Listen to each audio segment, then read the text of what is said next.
right, hello everyone, and peace of Christ to all of you. Please invite your friends and share the link with whatever social media network you have. Before I start today, in the morning I found a surprise in my donation box. I found a donation from Brother David Wood, and that's very kind of him. And I really, I mean, it was a nice good morning from him. So my greeting for everybody who support us and help us in donation, and thank you for all of you, and thanks to David for his nice surprise. Yeah, I heard that he's trying to contact me, and I told him to give me his ID so I can contact him myself. Today our topic is about the prophecies of Muhammad. Muslims, they claim that Muhammad, he have a lot of prophecies. If you go and search in the net, you will find endless articles speaking about Muhammad prophecies. And I find those prophecies are hilarious, crazy, and even some of them, they are, or most of them, they are really foolish. I understand that a person, he tried to promote his belief, but what I don't understand, how Muslims even they can accept those prophecies to be considered as a prophecy. As an example, Muhammad in the Bible. I mean, that would be funny, because even the Quran says you will never find Muhammad in the Bible. You will find a guy, his name is Ahmad. And the Quran says that you will find his name Ahmad, not Muhammad, and not a prophecy do not tell who is this person. If we go in the Quran, please invite your friends. And as you know, we are not kind of people who make statement without proofs and reference. Muhammad, he made it clear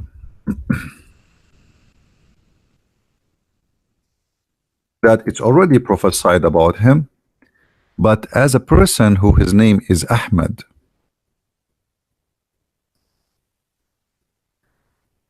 This is chapter 61, verse number 6. Hold on, let me turn the heater on. You believe it? We have a snowstorm. I mean, unbelievable, isn't it? Snowstorm. It's April 28th. I mean, come on. Snowstorm. Anyway, give me a second.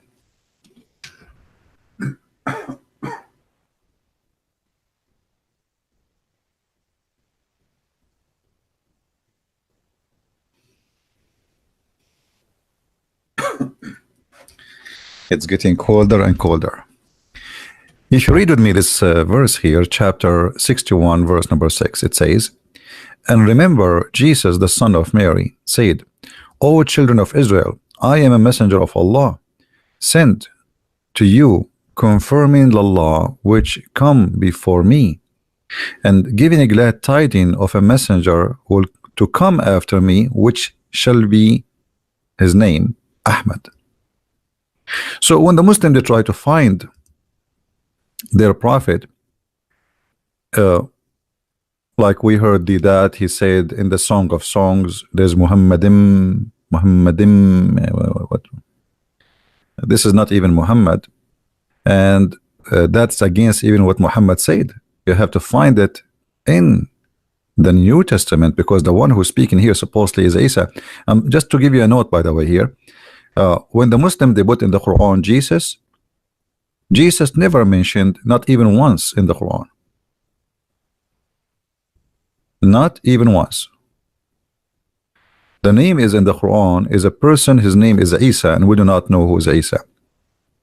Isa, which is the nephew of Moses, and his uncle is Moses and Aaron. So we do not know who is this Isa. We never heard of him. So Muhammad, he cannot even quote the name correctly. So here you notice that Muhammad is claiming that Isa he prophesied about him as Ahmed, not as Muhammad, not as the comforter, as the Muslims, they come and say the comforter says they are spirit. I mean, is your prophet a spirit? Is your prophet living forever? I mean, Muslims are very funny when they try to prove desperately their prophet to be a prophet. And the funny, they say to you, your Bible is corrupt. Okay, what? So you accept a verse in the Bible, but you don't accept the chapter? The same chapter, they don't accept it. They accept that verse. That verse only speak about the prophet, but that verse proving to them that they are lying. Or what about the verse which in the Old Testament speaking about the hypocrite who they say the book is sealed? We are unlearned. They say, here we go, the prophet is unlearned. But the verse there is speaking about hypocrites, liars. How you even accept that this is about your prophet? So desperate time always required desperate measure. Now we go to Muslims articles about Muhammad prophecies. You see there's tons of articles, and all of them by Muhammad, like this one by Muhammad. Look at his beard, how beautiful. Muhammad al-Shinawi, sound like an Egyptian. Muhammad al-Shinawi is a graduate of English literature at Brooklyn College, New York. He studied the College of Hadith at the Islamic University of Medina. He is currently completing his Bachelor Islamic Studies in Mishach University. He has a translated major work of International Islamic Publishing House, blah, blah, blah. Okay. So prophet is a prophet, and here we will show you the prophecy of the prophet. Actually, we can use the same ones, the Muslim, they use it to say this is a prophecy to prove Muhammad to be a false prophet. As an example, the Byzantine or the Byzantine, they lost and they will win. This is what Muhammad said in the Quran, in the chapter of the Roman. But he said he made a mistake. He says in a few years, which mean between 3, as you see here in the translation, between 3 to 9 years. In fact, the Roman, they never been victorious until more than 16 to 17 years after. Because in order to say victorious is victory. That's it. The war is over and we are the winners. So Muhammad here, he exposed himself. And as long we are talking about the Roman, let us see what Muhammad speak about the Roman, proving him again to be a big fat false prophet. Sorry for using the fat, but I love fat, by the way. I don't know, many of you maybe you don't like fat food. It's my favorite food. Let us see what Muhammad said about the Roman. Okay, let us see.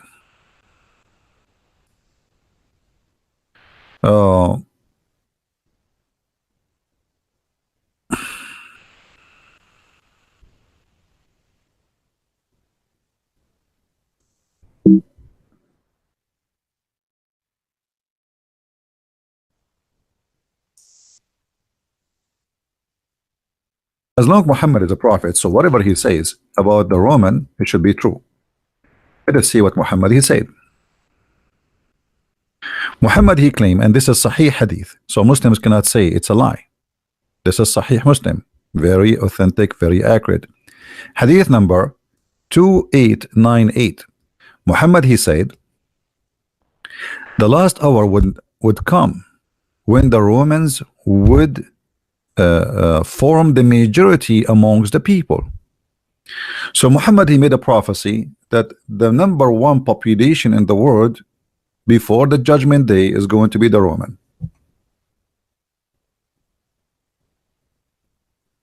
What is the population of Italy today?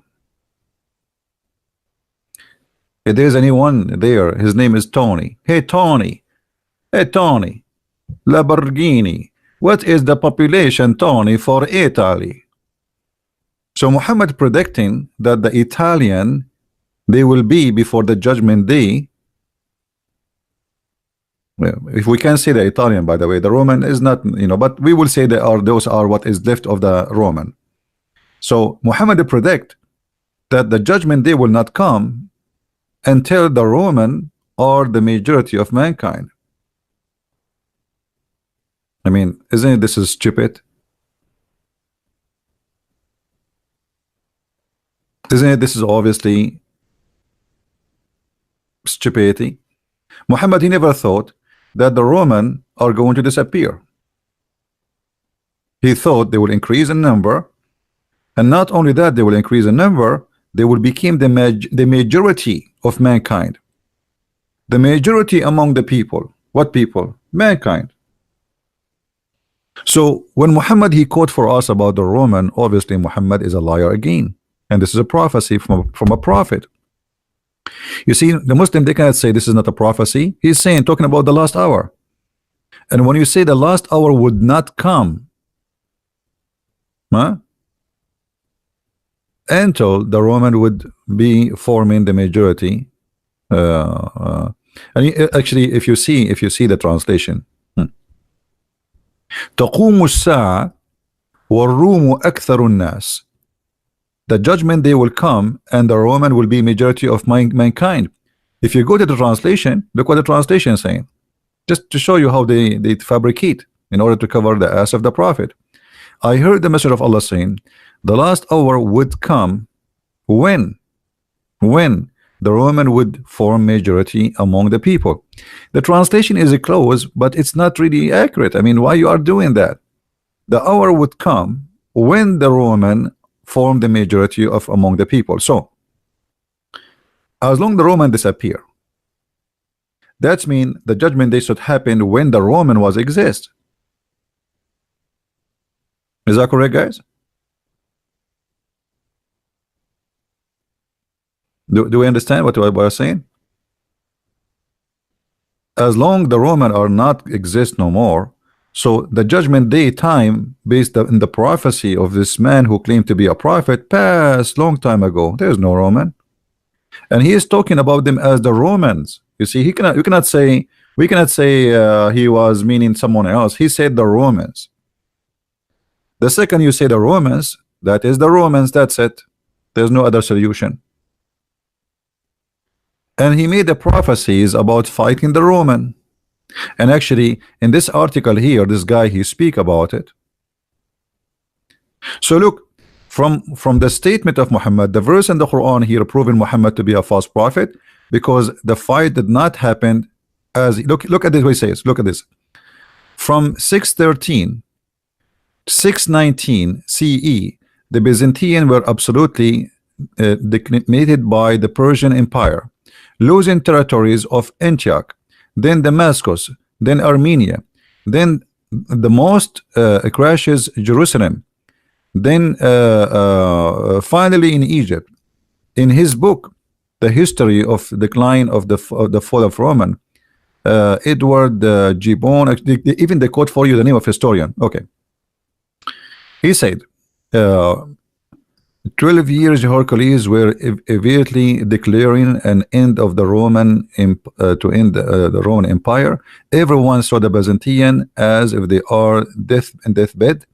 Thus, opponent of the Prophet like Ubaid or Khalaf mock this, which means Muhammad was mocked because the Roman lost. And by the way, here we have to ask ourselves a question. This verse here proving to us again that Muhammad was a heretic in that moment, a heretic, a Christian. He claimed to be Christian. How we know that? If we go to the chapter of Ar-Rum,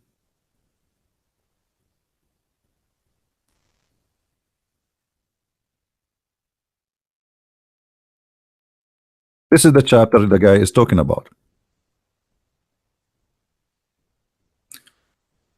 And here, don't ask the Muslims what does that mean. Alif Lam Mim, they do not know. But Muhammad is quoting a statement of the Aramaic, but he himself he could not explain it. If you have my book, you can understand what this is ALM mean. The Roman Empire has defeated in the land close by, but they even after this defeat of theirs will be victorious. The translation of soon is not really too much accurate. It says fi bida in Arabic, it says between 3 to 9. All right, but look what happened.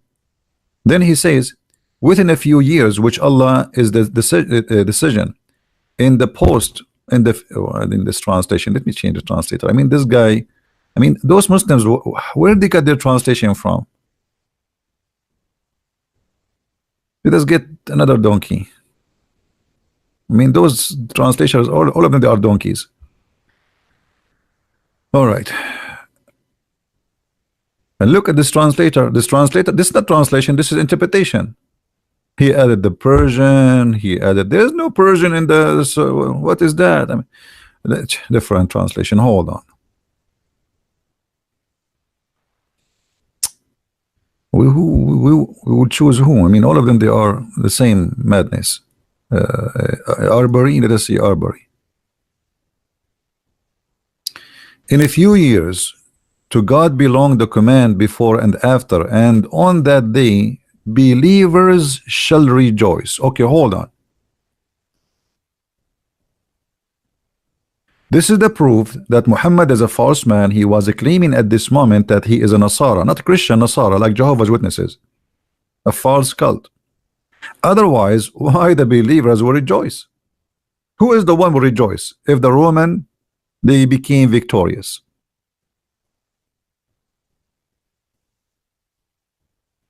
Why the Muslims will be rejoicing if the Roman became victorious? The answer is very simple. At that moment, Muhammad, he claimed to be a Nasara, which is a cult born out of Christianity. So when the Roman, they lost, they were making fun of Muhammad, saying, look, your God lost the war. So Muhammad here, he want to refute them. So he said, okay, they lost, but they will win. And he used the word Bada. But you know, all of us, we know that the Roman, they are fighting the Persian for more than 300 years. They lose, they win, they lose, they win. So saying that, it's not a big deal. Like, imagine we have a war continues for hundreds of years. So the war will not really, this is endless war. And here you notice that Muhammad, he made a stupid mistake. He claimed that the Muslims, they will rejoice because the Roman will be victorious. But isn't it Muhammad, he says, attack the Romans so we can get the blonde girls?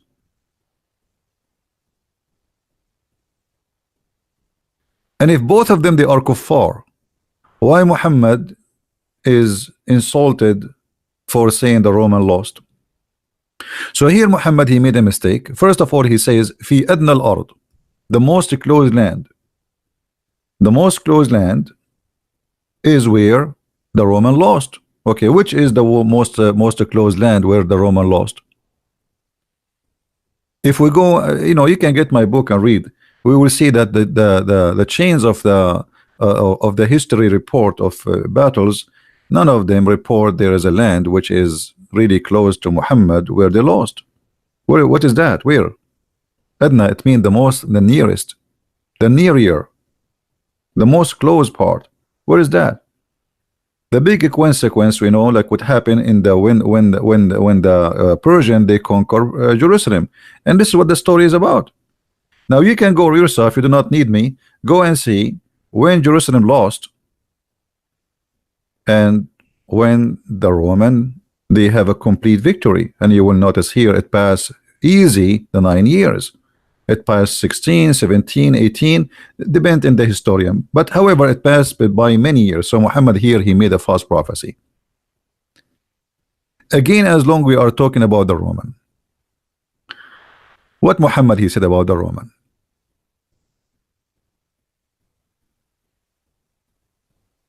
Let us see some more prophecies from Muhammad about the Roman. The first one here, he said that the Roman will be majority of mankind, which is absolutely a lie. And by the way, if you lie in one prophecy, you are a false prophet. That's it. I mean, we do not need really to prove more, but let us see more.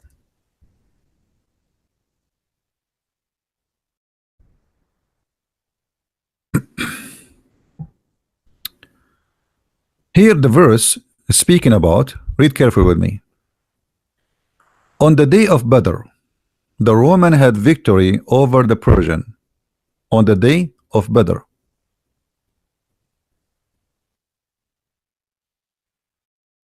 All right.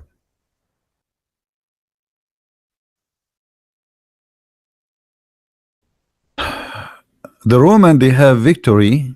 The Roman had a victory over the Persian on the day of Badr. If we go to the article, which is written by this guy, he said between the year 613 and 619. This is what he said, not me. All right. I'm just showing you what Muslims they say. Doesn't mean it's true. Just be careful.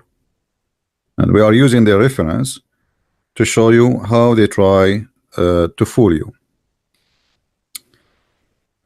So there's big events happened. Uh,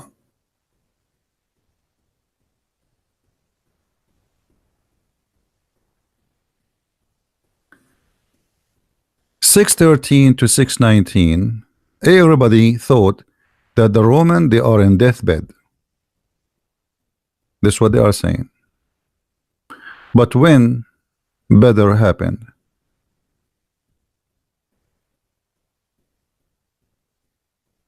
there is the fight of Badr, where Muhammad, he promised the Muslims to have victory, and they lost. He promised them that one of you can fight 10. They went to the war, and we will show you that as a false prophecy of Muhammad, and they lost the war.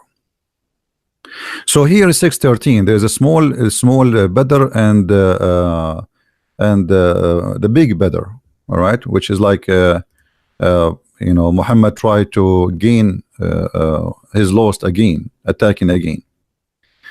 So if they are saying that the attack or the loss of the Roman happened in 613, then Badr happened 624, according to the Muslims, not according to me. That passed the 9 years, and that make Muhammad a false prophet, just based on what we see in front of us.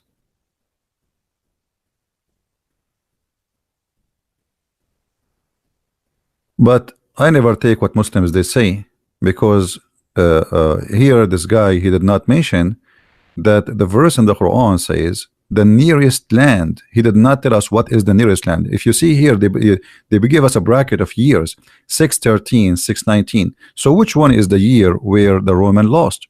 They will not tell you, because they wanted to be like open, so they can play the game. Which year? Where the Roman, when Muhammad he mentioned that, which year? It must be where the Roman were defeated, the biggest defeat, and that is Jerusalem. And that's why they were making fun of him. Here you will see losing Jerusalem and Antioch and Damascus. If we go in the Hadith, we will find the following. On the day of Badr, the Roman had victory over the Persian. So the believers were pleased with that. Question again, why they are pleased with the Roman were pleased? And then you will see here something exposing the lies about this miracle. Anyone notice what is that about this prophecy? Anyone notice how this hadith exposing all the lies about this prophecy? Anyone is reading with us? Who is reading the hadith in front of us? Because I think you did not notice here we have a big problem.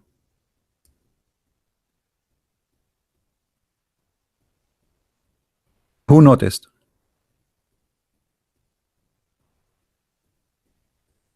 Nobody knows?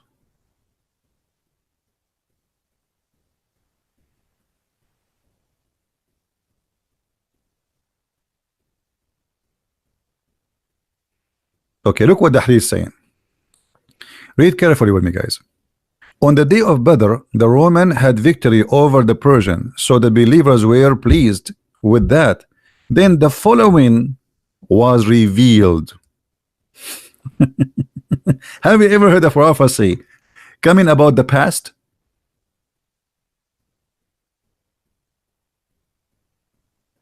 Did you notice?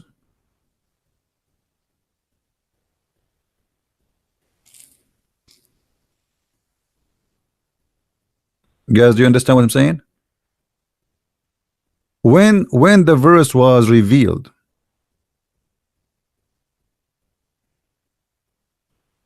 the verse revealed after the Roman, they've been victorious. Okay, so what is the prophecy?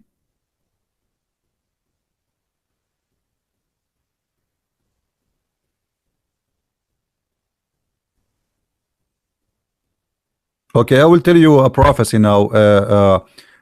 President Trump, he won the election 2016. Okay, count my words. Count my words. Okay, there we go. I mean, it's so stupid to make a big fuss about something. You are saying that the verses revealed after it.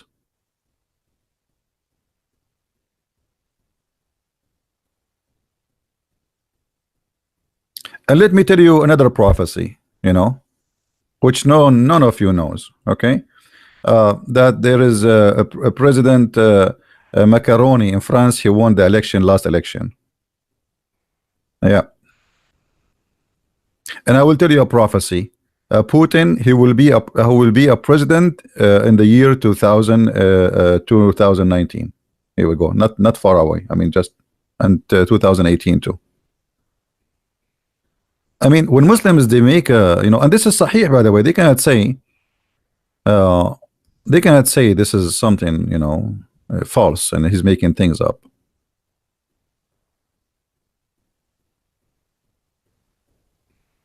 Do you guys save the reference? So here we prove many things about the Roman to be stupid, and they are making a prophecy out of something stupid. It's not even prophecy. But when you are desperate, you do desperate measurement, so you can save your prophet from being exposed. I hope you are saving the reference, so you can refute Muslims with this. But even if this hadith does not exist, we are showing you that even by numbers, that this is a lie.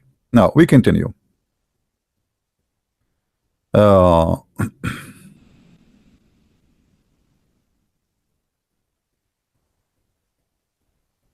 And this hadith, by the way, appear in many places. So, like, it's not only in one book; it's all over.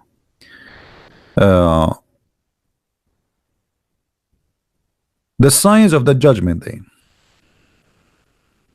The Prophet said, "There's 5 signs have to become to happen."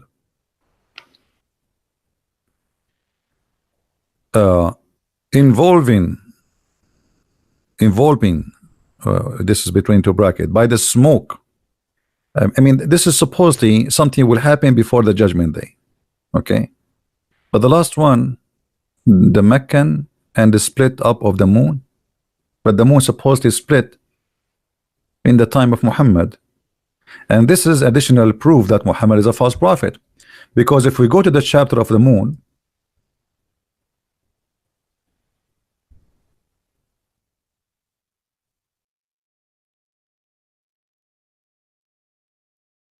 Muhammad here, or the God of Muhammad, he made a false prophecy, because he said that the moon split and the judgment day is very near, very soon, in the corner. You see, when the اقتربت الساعة, اقتربت, it's like it's very, very close. So Muhammad, he claimed already that the judgment day started. Otherwise, what is the point of the sign of judgment day if the judgment day did not come since 1400 years ago? This is additional false prophecy of the false prophet Muhammad. He saw an eclipse and he claimed that the moon split, and all of us, you can go and search. The Muslim, they post for you pictures from NASA about a valley in the moon, and they say to you, here we go, the proof that the moon split. This is a valley. If this is the split of the moon, we have many of a split for the earth. Have you ever heard of the biggest valley? It's called the Grand Canyon. This is not the split of the moon. This is just an eclipse. So Muhammad, he saw an eclipse. He claimed that the moon split. And by the way, those are verses Muhammad he stole from the poetry of Imru al-Qais. It's exactly as it is. as Amr al-Qais, he said. Let us find the reference.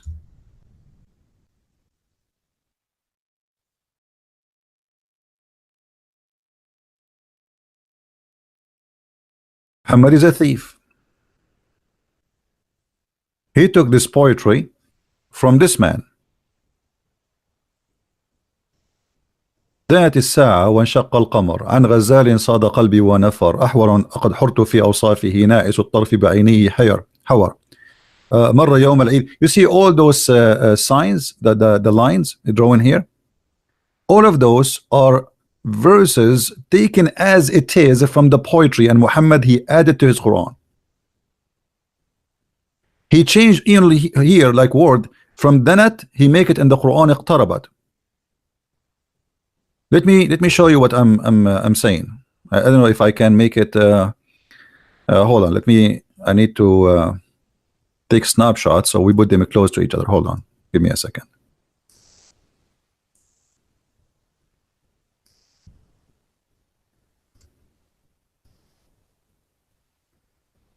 Just to show you how the thief do his business.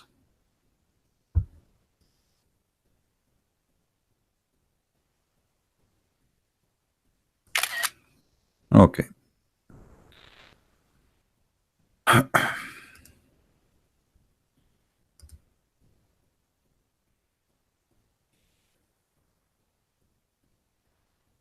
I took a snapshot so we can put them together and you can see with me. I think now you can see it, right? So look with me. I know you don't speak Arabic, but I think you can compare between the images, the two images.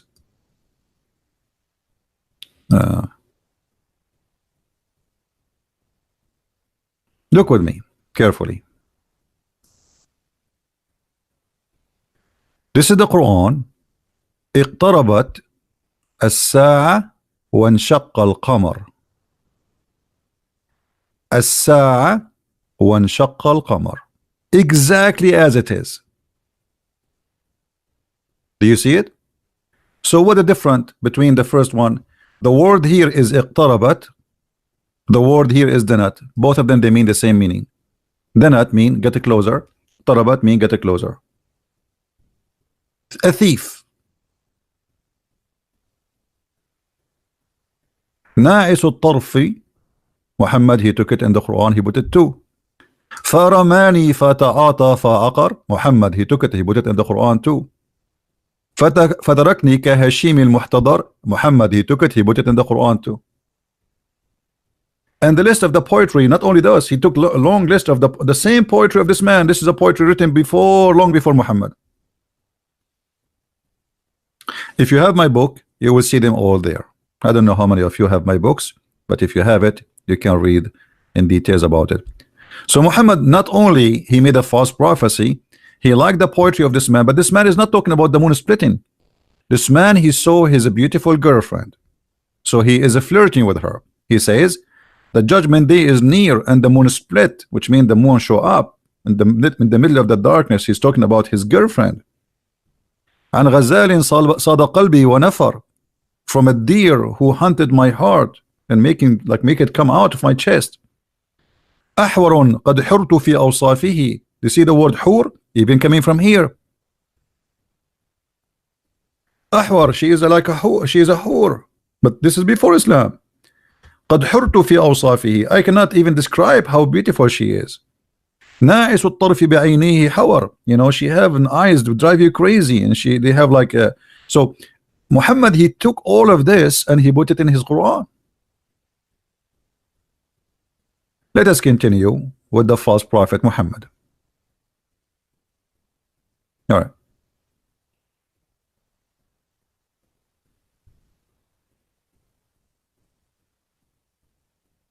If we go and see in the hadith, we will find in this reference of false prophecies in the Quran. Endless ones.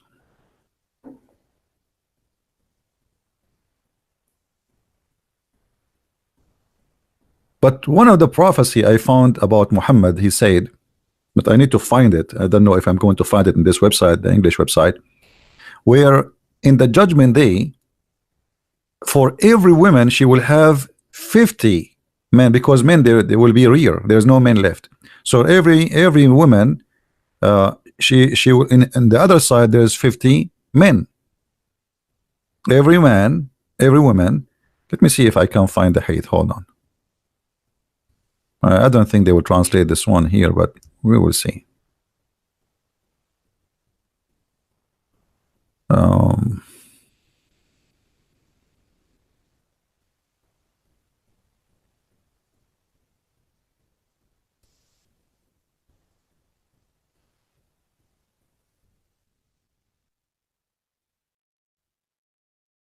I'm trying to remember the hadith exactly as it is.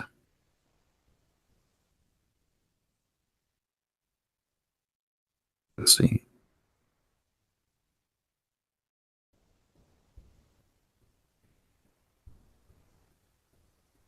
No. Let us see. We need to search more.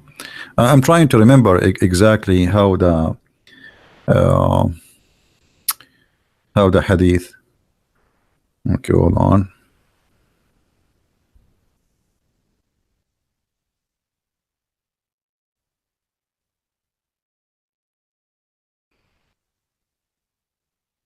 Now, yeah, let us see this one. But there's many of them. Here we go. Do you see it? And this is Sahih al-Bukhari. This is Sahih al-Bukhari. I will narrate to you a hadith which none others than I will tell you about after it. Who is talking? A guy reporting what Allah Messenger said. I heard Allah Messenger saying, from among the parents, the portents of the hour, the following things will happen.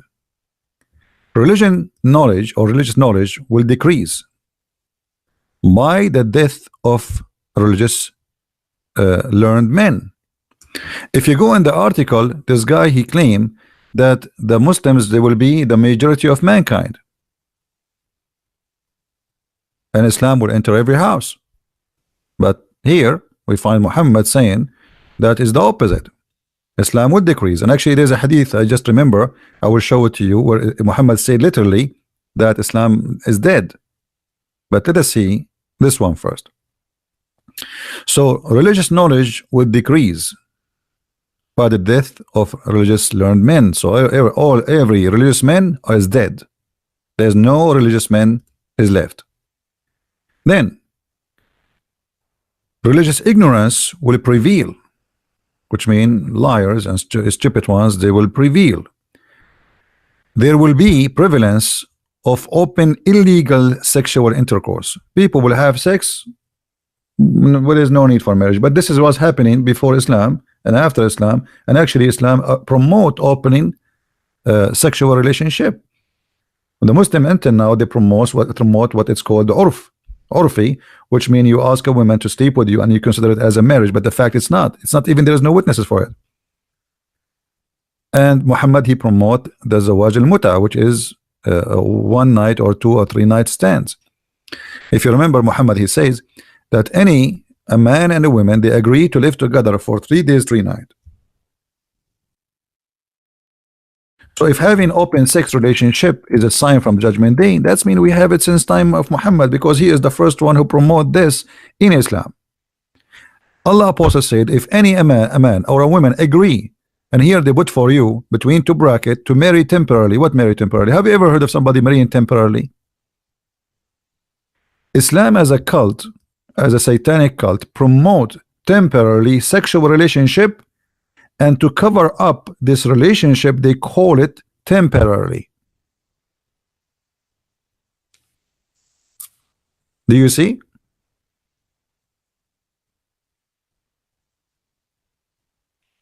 Hey Muawiyah, what is that flag? And by the way, just to show you the ignorance of the Muslims, they call themselves names like this guy here. His name is Muawiyah, and he is putting us for us supposedly the flag of ISIS. Okay, but let me show you. This is Muawiyah. But Muawiyah, mean, excuse my language, in Arabic mean a bitch, and especially a dog, a female dog. So how you are calling yourself such a name and you are bringing to us Islam? I will tell you why. Because you are stupid, you do not know what the name means. So now you are calling yourself bitch Islam, or sorry, I mean the female bitch Islam. That because you are ignorant and you are just a copy paste. You have no idea what you are. What I mean, amazing. Their ignorance always speak for them.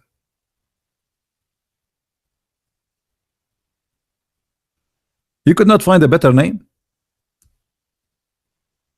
And by the way, the name he is talking about is the family of Abu Sufyan, where Muhammad, he bought them to convert to Islam. He could not make them convert to Islam, and the Quran speak about them, and he says, وَالْمُؤَلَّفَ قُلُوبَهُم. We can talk about it later.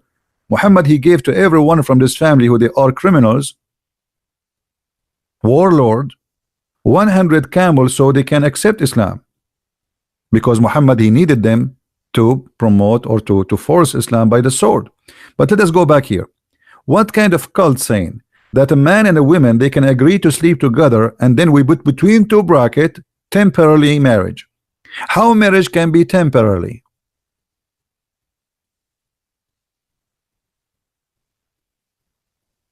So Muhammad saying a sign of the judgment day that people, they will have sex without marriage. Here you go, there's no marriage.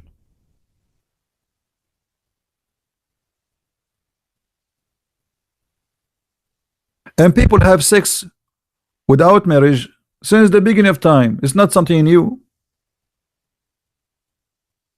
Is that correct, guys?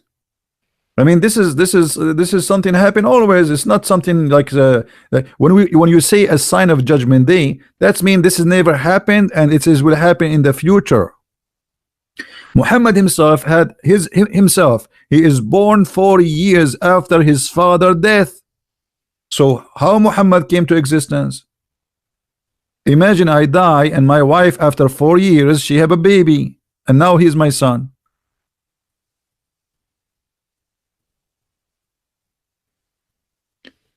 And then he says, let's go back to the topic. Here we show you that sexual relationship before marriage is something normal happened, and the Muslims, they are the most ones who practice that. Muta. Do you know, guys, what muta mean? How many of you knows muta here? What muta? They say muta marriage. I mean, how you call it marriage? Muta mean pleasure, sexual pleasure. So you are contracting a woman to sleep with you, and you have to pay her money. It's not for free. And then you say this is marriage? It's not for free. The women, you have to say to her, I wanna have sex with you, and I offer you $10. She have to repeat after you saying, and he have to say, sorry, you have to add the timing, like for how long, like for 2 hours or 3 hours. And then she have to repeat saying, I agree to sleep with you for $10 for 2 hours. If both agree on that, this is muta. This is the prophet who they are trying to be proud about. How this can be a prophet? Prophet of what? This is prophet of adultery.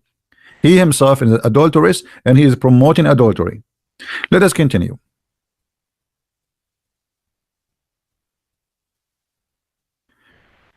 And here Muhammad, he continues speaking about the signs of judgment day. He says, women will increase in number and men will decrease in number, so much so that 50 women will be looked after by one man.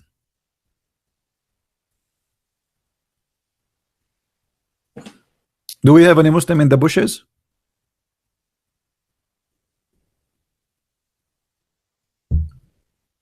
So the sexual ratio or the gender ratio according to Muhammad will be 50-1.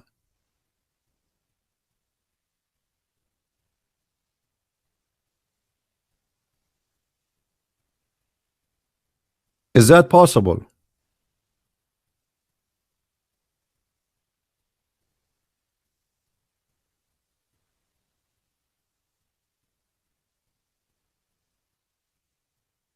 Well, good for you, Johans brothers. I'm happy that you you accepted Christ. That's good for you. Why I don't wish a happy Easter to the Orthodox? My friend, yesterday I did, in the video yesterday, and even yesterday I posted a video of the holy fire in Jerusalem, and we spoke about it for more than 15 minutes. Correct, guys? Did we? And then I posted again the service in Russia, where the holy fire miracle came to Moscow, and people were celebrating the service there. I posted in my news page in Facebook and in YouTube. And we do not need to keep repeat Happy Easter, for we enjoy Easter every day. Easter is not today, is not yesterday. Easter is every day in our life, because we are believers in the living Lord. This is what the Easter is about. It's not about a day. It's about that day something incredible happened. That day the Messiah, he overcome death by death. We go back to our topic. Which church you go to? This is my church. You see, I have 740 people now listening. This is a beautiful church. The Lord, the Messiah, he says, every two meet and mention my name, I will be between them. Church is not a building, my friend, and I do not need a priest to bless me. I'm blessed by the Lord, and he is the only one who can bless people. Maybe a priest, he go to the church and he do a service once a week. I do my service every day, sometime twice or three times a day. So here we have a better church, and here we make people understand, and we make them like get closer to the truth. And that is what the Lord, he wants. He don't want just people go to the church and wave their hands to Jesus and say, hey, we love you, and we sing some songs. And then the priest, he make a speech, which he quote the same speech last year. Nothing new, because they are just doing a job, like the Muslims today. There's many priests today, they are just doing a job, the same as Muslims. Fake. He don't even make a speech of his own. He is just reading for you from a book was given to him, and every priest around is using that. So we need a real, you see, that the problem, you mentioned something now, we don't want to change the topic, but we have a problem in our churches. Churches became traditional to the point there's nothing new. You stand up, he stand up, you say certain words, he says certain words, the same as the Muslims. But this is not the church. Church was always a place to teach, not only to preach. So you go out in the street, your child go in the street, he learn nothing. Yes, you are reading the verses from the gospel, but he is not even giving interpretation, he is not answering questions. What about people, they are saying things against Christianity? They don't give time for that. So you as a Christian, you go in the street and then you see someone is an atheist attacking you, or someone is a Muslim, and you do not know what to answer. Why? Because your priest is doing a job. He's not a priest. Here we arm you and we teach you how to refute them, so you can bring them. You can be the same as Peter. You can be a fisherman who bring them to Christ, and not only a selfish person who just go to the church and he sing a song to Jesus and that's it, I'm a Christian. Christian who don't bring Christians or make people accept Christ, he is no Christian. You need to ask yourself, in whatever your age is, okay, how many people you convinced in your life to accept the Christ? If you say 0, so what you accomplish? The Bible says and speak about 3 servants who been given investment by the Lord. What happened? There's one of them, he saved it for himself. That is the one is not blessed. The Bible is telling you exactly what the Lord he wants from you. So don't come back to the Lord one day and you just say, I'm a Christian, I'm a believer.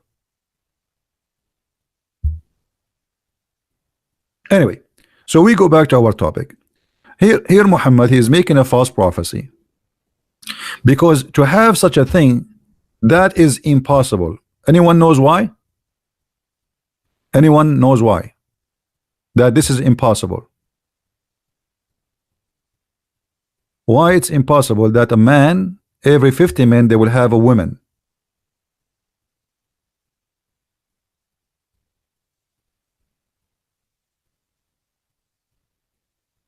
Anyone want to use his brain? Who want to use his brain?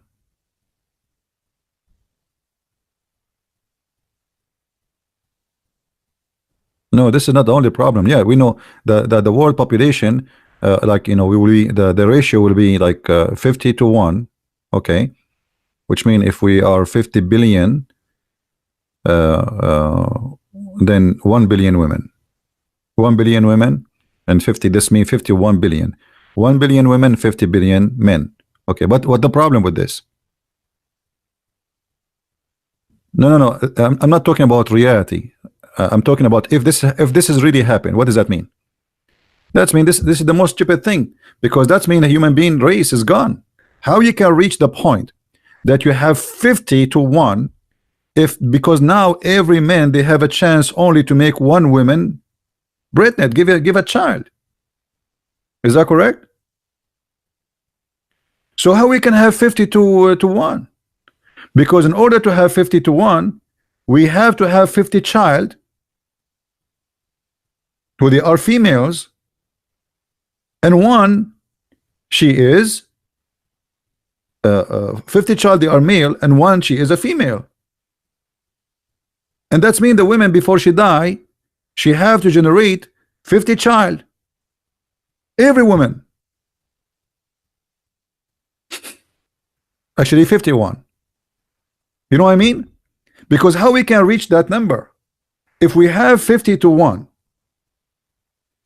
that's mean the number was decreasing in a dramatical way, to the point that there's always, I mean, like the women number is decreasing and the men number is increasing.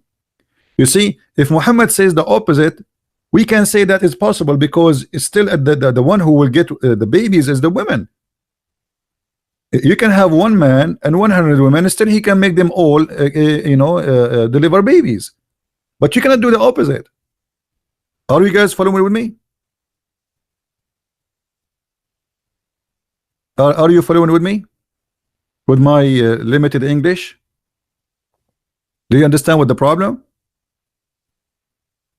If we have one man to 50 women, that can be possible, because okay, he have sex with all 50, but all of them they are bringing females. Okay, but 50 men and one female, still she cannot have 50 child in 9 months.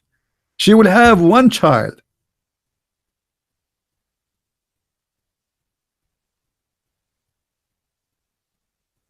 Right? Yeah, it's okay. Hold on. It says, sorry. It says 50 men, 50 women for one man. Sorry, it's my mistake. 50 men for what? So here the problem is that 50 women there will be. So the men, according to this hadith, actually this hadith it says the opposite.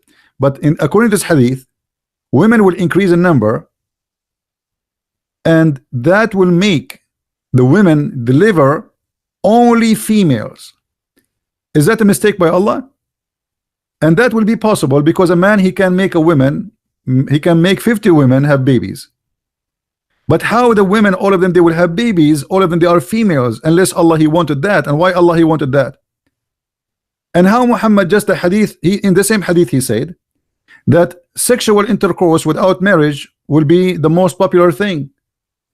Okay, the women, they will have sexual intercourse with who? Let me see if I can find the hadith, the other one, which is opposing this one, where it says that men will be the majority of mankind. All right.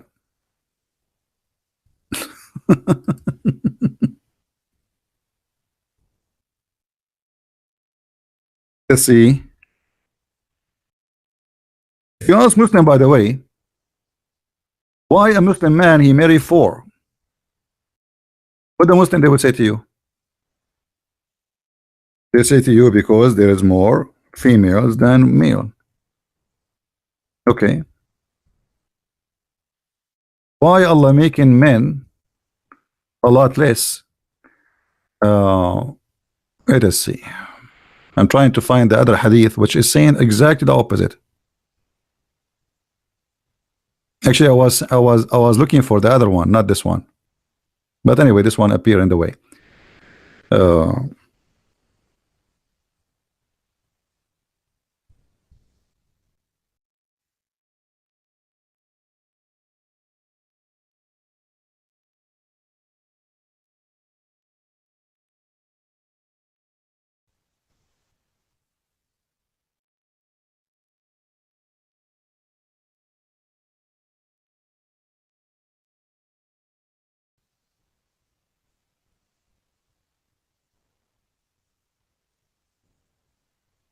Okay, actually, we can use. You see, I'm trying to use the other one.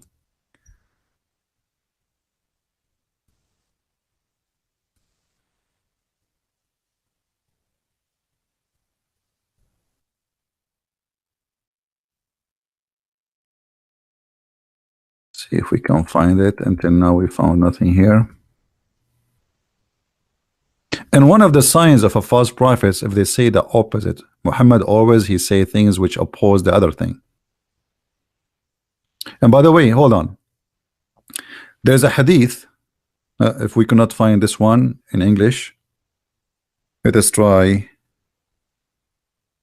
the other hadith about the Roman. We go back to the Roman. Uh,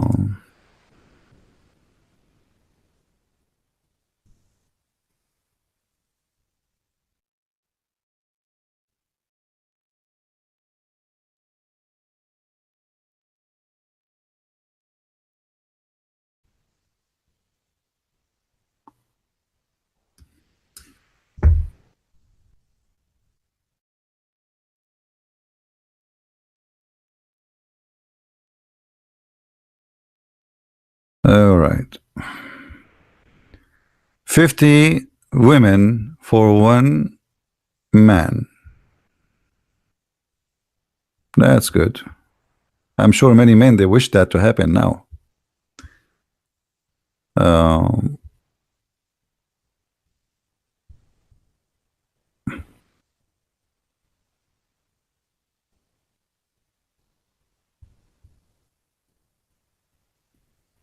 there's a hadith about an army of the Roman and the army of the Muslims.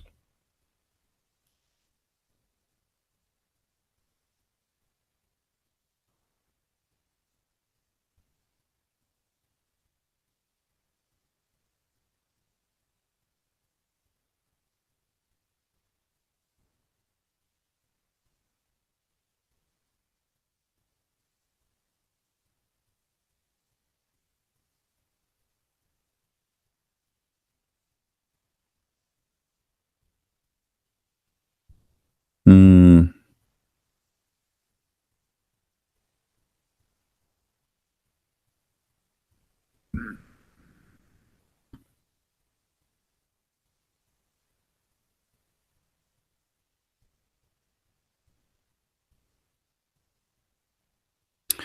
Give me a second. You see, I don't like to mention something without showing the reference. So let us see.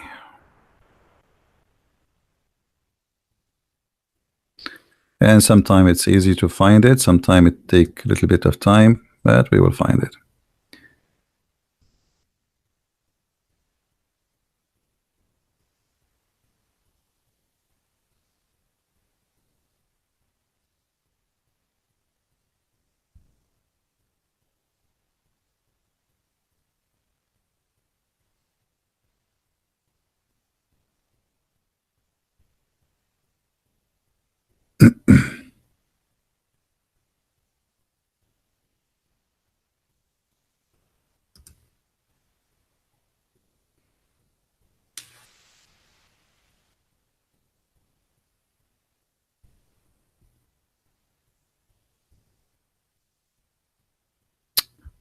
Hmm.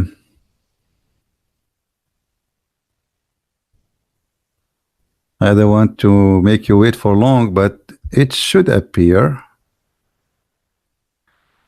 Let us see here.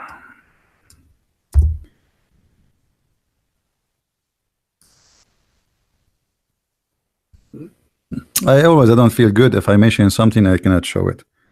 So have patience with me. Uh,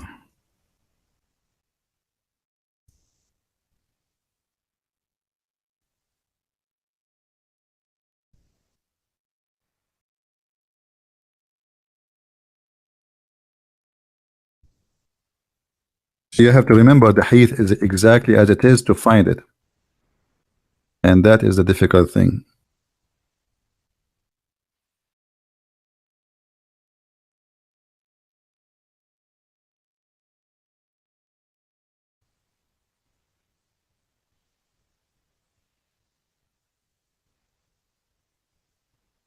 Okay.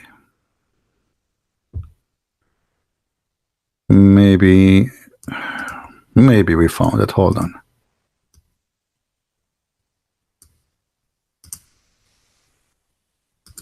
So remember the hadith we mentioned to you. Muhammad, he said, every 50 there will be, every 50 women they will be serving one man. So the population will be 50. If we have 50 billion, will be 50. We will be 1 billion as men. All right.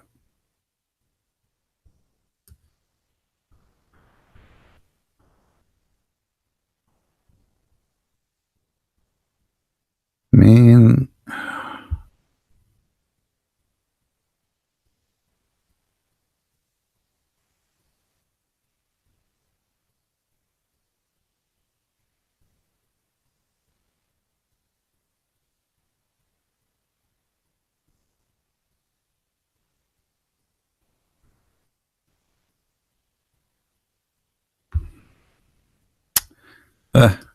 I'm not getting lucky. Let's try something else.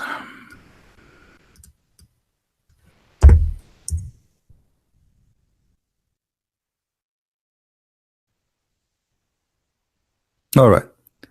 Let us use this one. It's not really the one I'm looking for.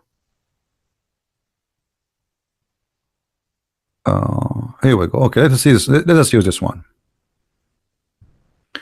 I come to the Messenger of Allah during the campaign of Tabuk. Like when Muhammad he went to attack Tabuk. Tabuk is where the Roman is. When he was in his tent and made of leather. So I sat in the front of the tent, and Messenger of Allah, so enter, etc. I said, all of me, O Messenger of Allah, enter. I said, all of me. What is all of you? All of you. All of me. What does that mean? Then he said, oh Auf, remember 6 things that will occur before the hour comes. One which will be is my death. Muhammad predicting that the hour will not come until he die. I mean, look at this. Okay, I was very shocked and I was saddened at that.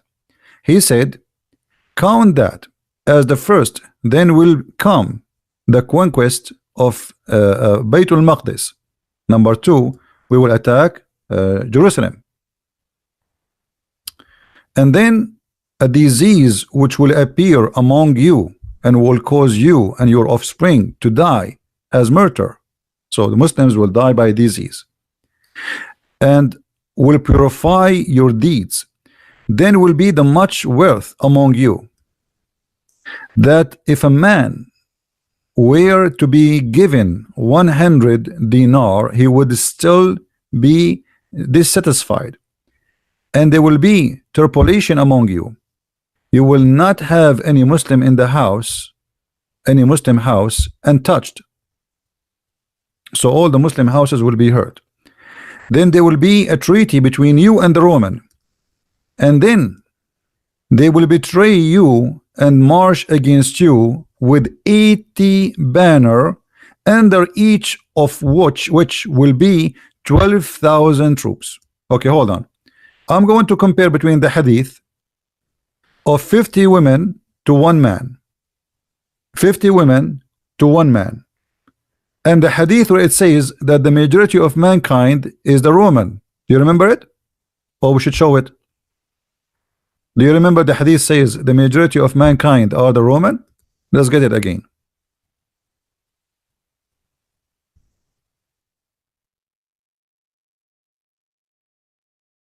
I want to find the other hadith, but I could not find it.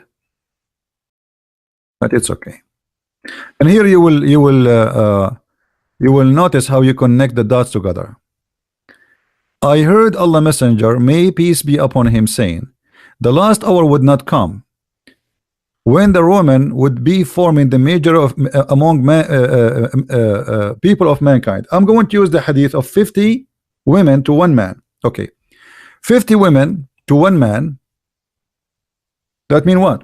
That mean every man he can make every 9 months 50 babies. Is that correct, guys? I'm using this hadith. 50 women,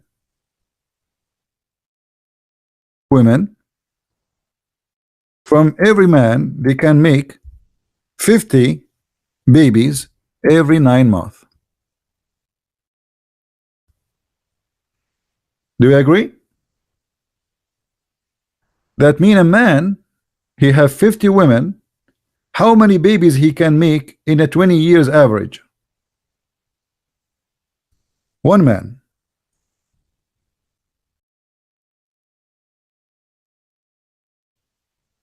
How many he can make in 20 years average? Now for sure women, they can have babies for more than 20 years, you know. 1,000.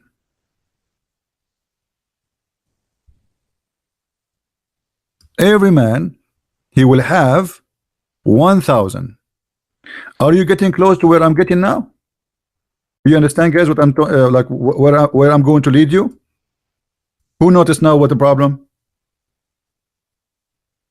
Do you notice the problem?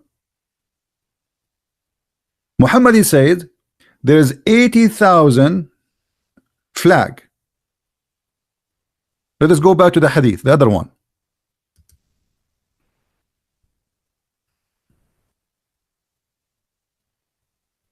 80 banner, each banner underneath of it is 12,000. Is that correct?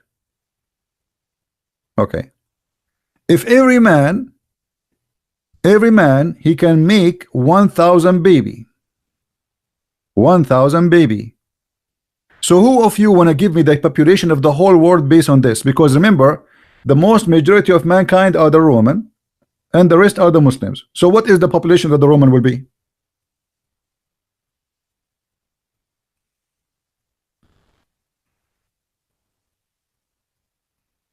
Anyone knows?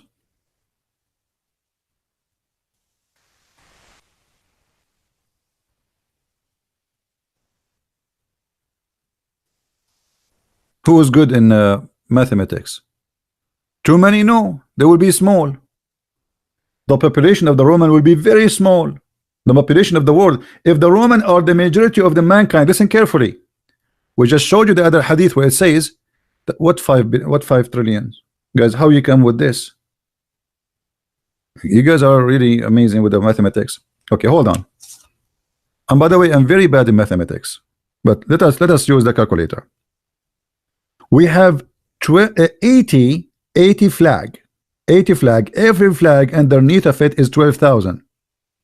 Correct? Every flag underneath of it is 12,000. So 80 x 12. 960,000 soldier. Is that correct? Okay, so let us put there 960,000 soldiers.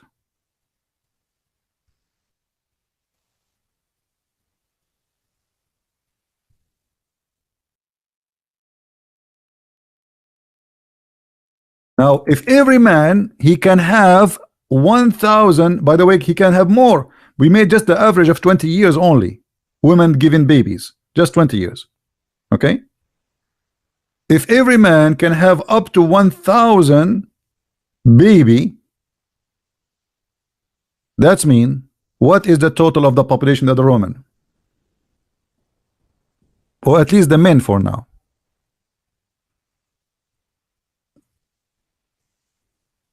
We divide 960 to 1,000. That's mean there's 96 men from the Roman. What 96 million? What 960 million, guys? What are you talking about? Guys, are you okay?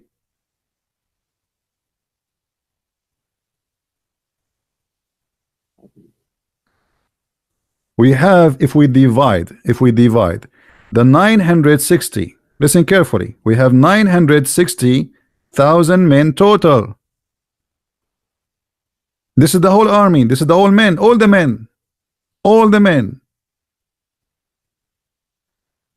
And if every man he made 1,000 baby, where those babies coming from? From their father. Correct? So if we divide 960, that means the total population of the Roman, the fathers at that time, is 960 people. The parents is 960 people.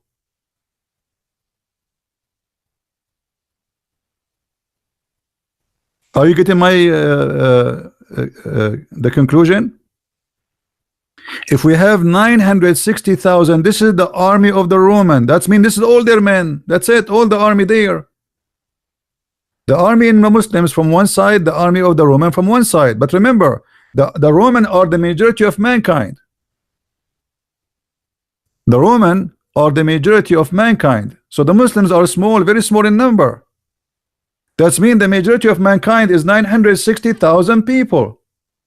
And now let us add the 50 for every one of them, 50,000 women, so we can see the population of the whole world, or the Roman, the majority. Anybody can do that? So now we say, as long every man he is going to marry or have 50 women, so we say 960 x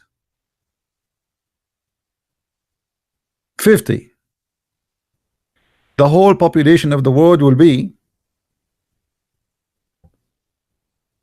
48 million. 48 what? Hold on. To be sure. No. 960 x 50. Yeah, 48 million.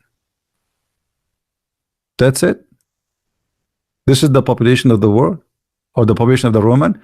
The Roman, they will be the majority of mankind by being 48 million. This is the prophecy of your prophet.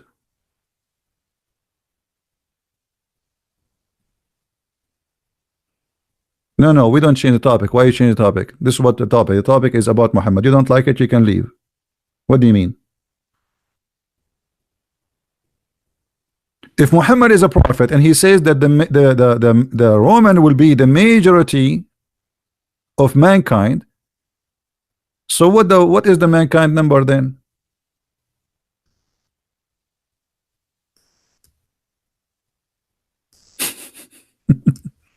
So Muhammad predicted that when the Roman reach the 48 million, the judgment day will come. Because this is when the Muslims and the Roman, they will fight.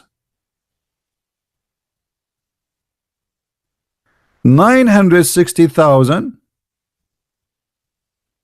will be fighting the Muslims.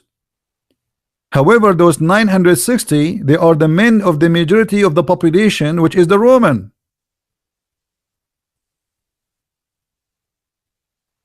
Are we getting the point? Who did not get it?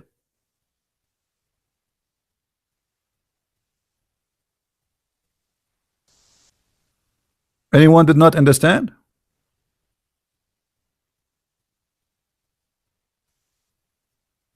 Isn't it this is clear that Muhammad is a false prophet? You see, I could not find you the other hadith where it says that it's the opposite will be what he's saying about men and women. But we will go with this, because if Muhammad here is saying this and he is a prophet, well, this is a false prophecy. This is always about prophesying about the end of the time. The last hour would not come. They will come when the Roman are they would form the majority of mankind. Okay, this is the same time when the Roman, they will be fighting with the Muslims. And what is the ratio of the war? Actually, there's other hadith, I will try to find it, where Muhammad speak not only about the numbers of the Muslim, Roman, he speak about the number of the Muslims. But sometimes when you want to find something, it's like, it's like mission impossible sometimes. So here he speak about it. Let me see if I can find. And by the way, this is sahih. The Muslim cannot say this is weak. I mean, they cannot deny it. They cannot escape it. They cannot escape this. This is sahih. But let me see.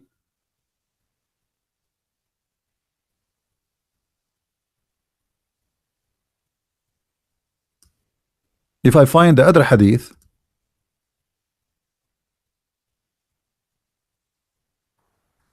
Let me take a snapshot for this, so if we go back, we do not need to do it again.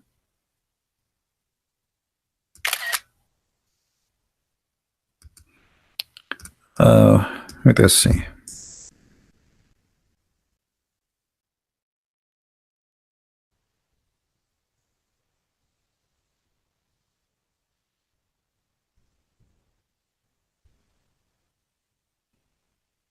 Yeah, look like in this website.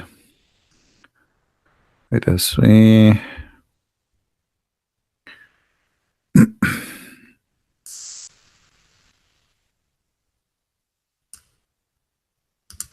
Will be fun if I can find the other one.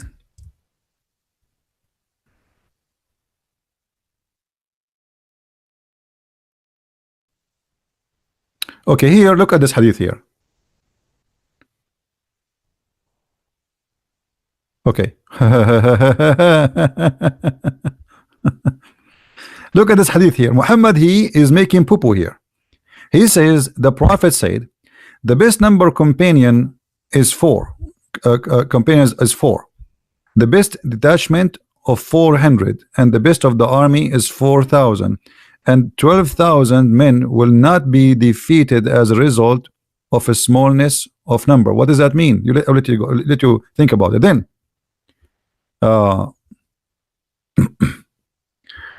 let us see.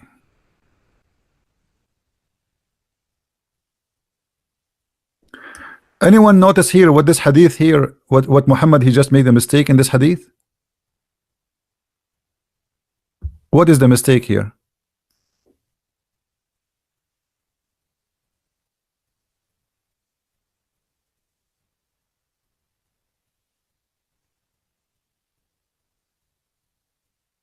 Muhammad, he claimed that always his army will form either, those are the best numbers for Allah, 400, 4,000, 12,000, right? And 12,000 will not be overcome through a smallness of number. But didn't he say just a second ago that there's an army and every flag will be 12,000 from the Roman? So how a small number of the Muslims will overcome the 12,000s? You remember? Let us go back. Who is the 12,000s? Who is the one with the 12,000s? It is the Roman. So Muhammad predicting that the small number cannot win against the 12,000s. And who are they, the one small number? The Muslims. But this is different what he's saying. That in the judgment day the Muslims will be victorious. Let us continue. How many of you heard the Muslims saying that the Islam will dominate the world? Don't they say that Islam will dominate the world? The Prophet, he predict, and actually in this article, this guy, he said clearly that the Muslims will the globalization of Islam, right? Okay, let us see this hadith.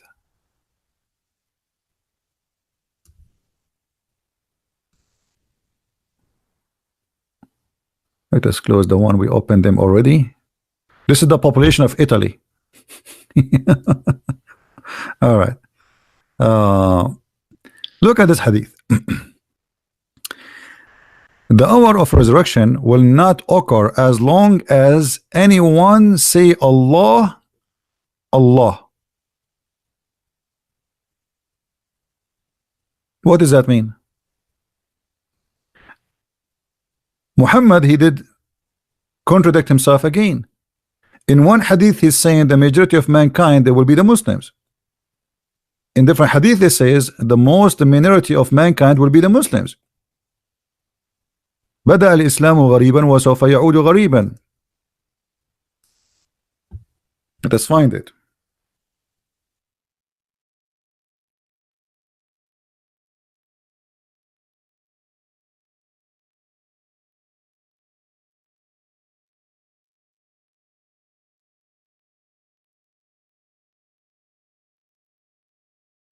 Islam initiated as a small, something strange, which means small in number, and would revert to old position, being strange and stranger. All right, and this is a Sahih hadith, so the Muslim cannot say that this is not true. So how in the article they say that in the signs of the judgment day that Islam will be global? This matter will certainly reach every place, touched by night and day. Allah will not have a house of a mud, or even for except of a mud, house of a mud, for except that Allah will cause this religion to enter it, by which the honorable will be honored and the disgraceful will be disgraced. So Muhammad is claiming that all mankind will become Muslims in this hadith, because every house will have Muslims.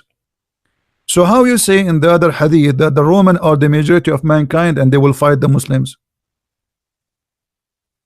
and the judgment they will not come until the Roman are the majority, and then they will have an army of contain 80 flag, every flag underneath of it is 12,000 troops. This is total contradiction. And here he says,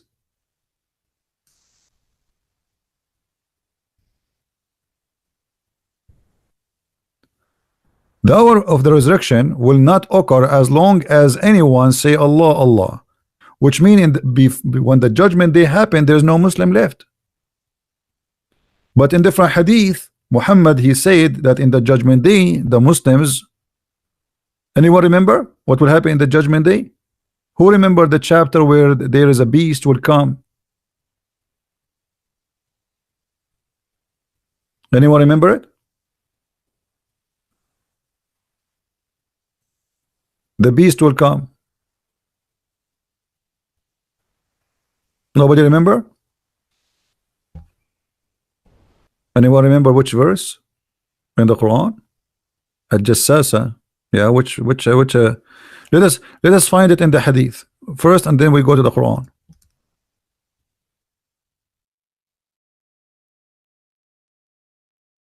As long Muhammad he mentioned this one, the judgment day when it come, there's no Muslim left, nobody saying Allah no more. Right?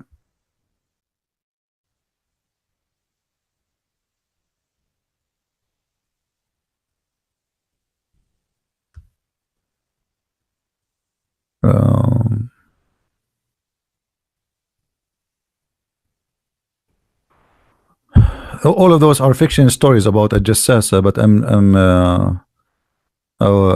trying to find.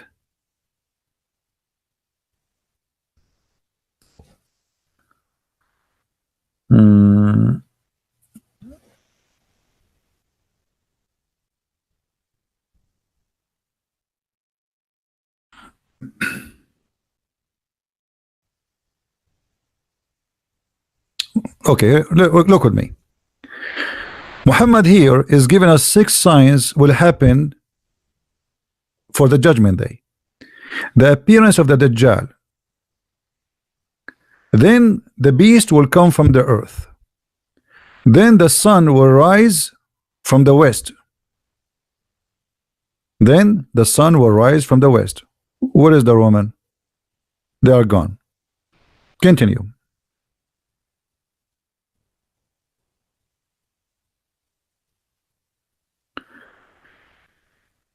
Do the good deeds, before six things happened: the rising of the sun from the west, place of it is sitting, the smoke, there's a smoke will come, and many people will be killed. The beast of the earth, the Dajjal, the false Messiah, and which will happen of each of you before before his death. Is that a false prophecy, Muslims? And here they says, they added the end, which will happen to the people of the day of resurrection, but in the hadith doesn't say that. Muhammad was speaking to people who are alive in his time. Do this before this happened. He's talking to the people in front of him.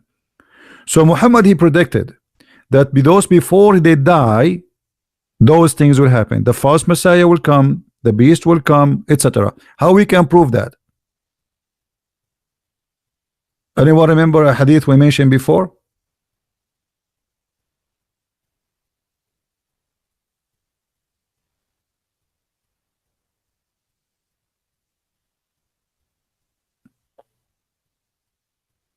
Anyone remember?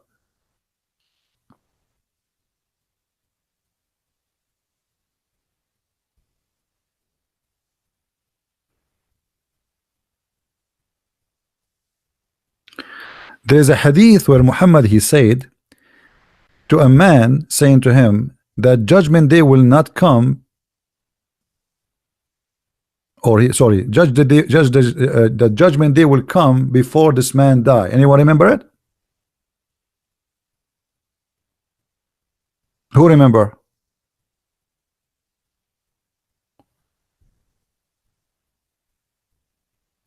So judgment day will not come, or will come before this man he die. So Muhammad obviously is speaking about people who live in his time, maybe few generations after, maybe few generations before. Let me find the hadith so we can show it to you.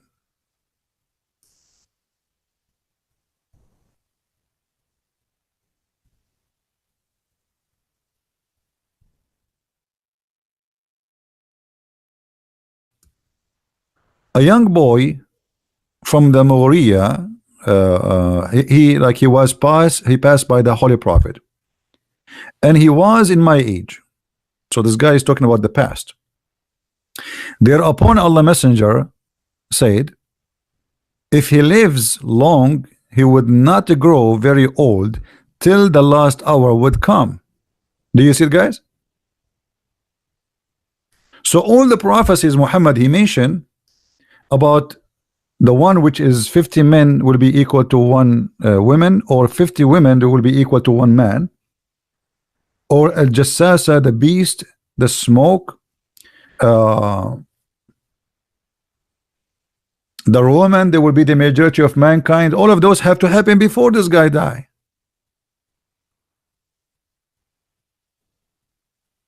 If there's any Muslim here, he will say I'm lying. Did your prophet say that this man who is a young boy, this young boy, before he get old, not before he die, not before his die, not before his death, he will not even, in Arabic it says kahal.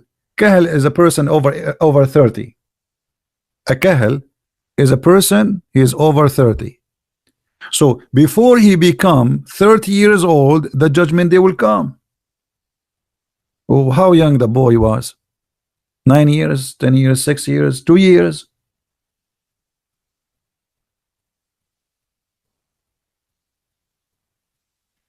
All of this is a false prophecy. I mean, until now we saw nothing true.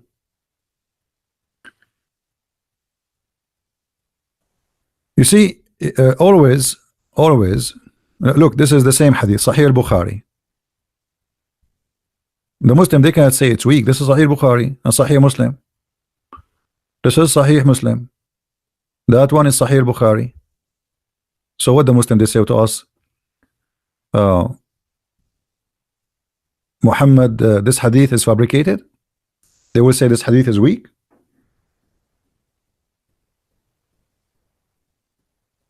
If this slave should live long, he would not reach the age that age, but the judgment day will established. I mean, the hadith is very clear, isn't it clear? So look what need to happen.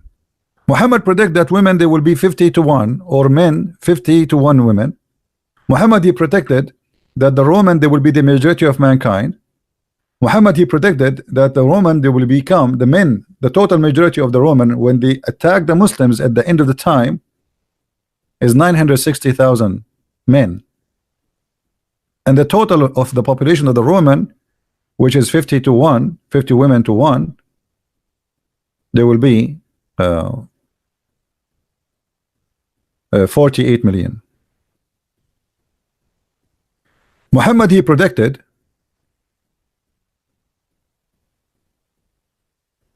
that 12,000 they will not lose a war, but in the same time he said that the Roman there will be 12,000 under every flag. So all of this is a madness. It's a collection of opposing each other. When Muhammad he says that the 50 women they will be equal, every 50 women they will have one man, every 50 women they will have one man, that's mean that Allah is making the gender of the females only exist. Why? What is the reason for the men to be a lot less, to the point it's one man to one woman? When Muhammad says one man, one woman will have 50 men, which is the opposite. When Muhammad, I mean, all of this is this guy, he is a mad person saying things does not make sense, and yet the Muslim they claim that this is a prophecy. When Muhammad he said the black dog is the devil, is that something come to be proven that the black dog is evil and he is the devil? What else? We have tons of stories about Muhammad making false prophecies. Anyone remember a prophecy Muhammad he said about the Jews, which we can connect here to this? The Roman, the Dajjal, the beast.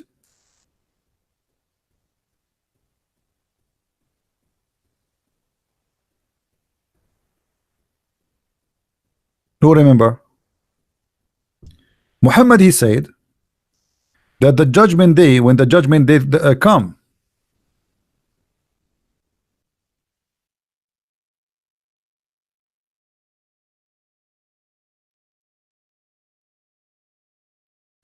the Muslims will slaughter the Jews, and if a Jew he try to hide behind the tree and the rock, they will scream, says, hey, there's a Jew behind me, kill him, because Muhammad is a fascist. He's like Hitler. Anyone notice here what is the problem with this? Just think about it as a prophecy for now. Anyone notice what the problem with this?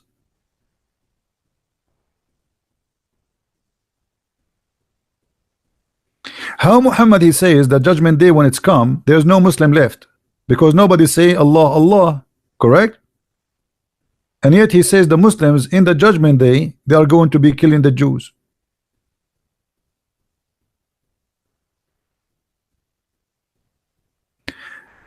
There is endless hadith about judgment day.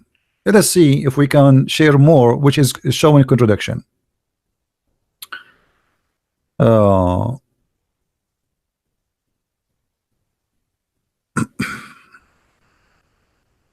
Look at this hadith. Let me just found something.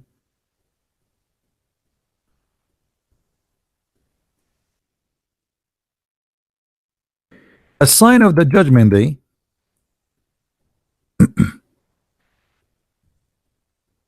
If a slave she gave birth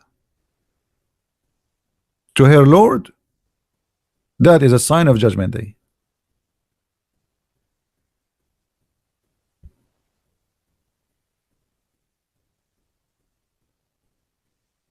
Guys, so judgment day started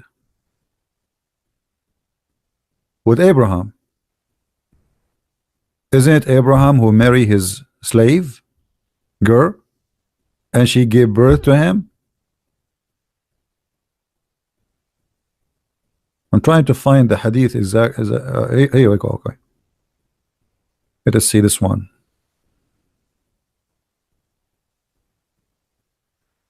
When is going to be the hour of doom? They asked the prophet. He said, the one who asks is about it is a better informed than inquire.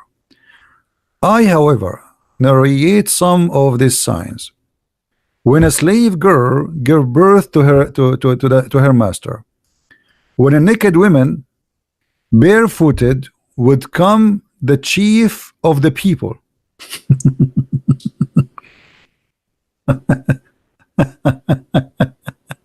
barefooted. These are some of the signs.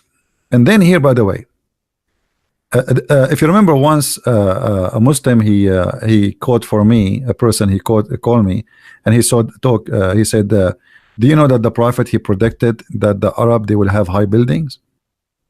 Read carefully. These are some of the signs. When the shepherd of the black camel would exalt themselves in building, and the one of the signs of the doom of the five happening world in the unseen, which no one knows but Allah. How you know? How you say no one knows but Allah, but you are saying they are to us, they are five?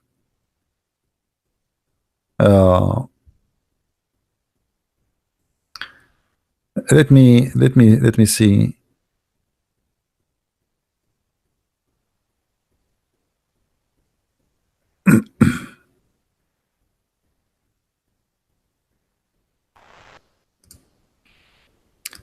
It is endless. I'm just trying to connect the dots for you.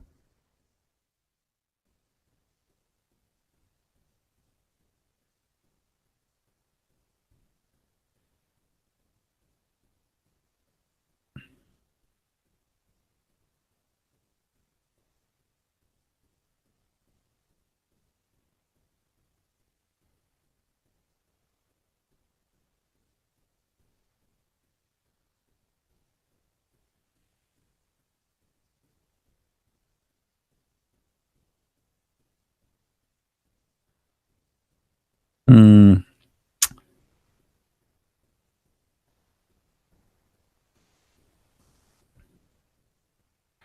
Let us see. Hold on.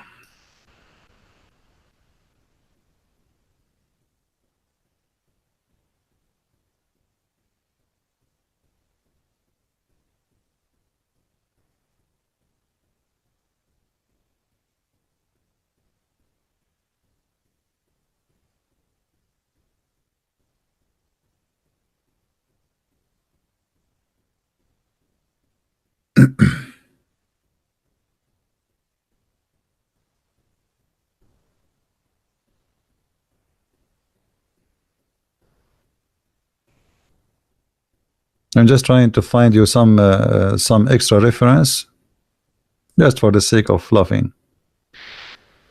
Okay.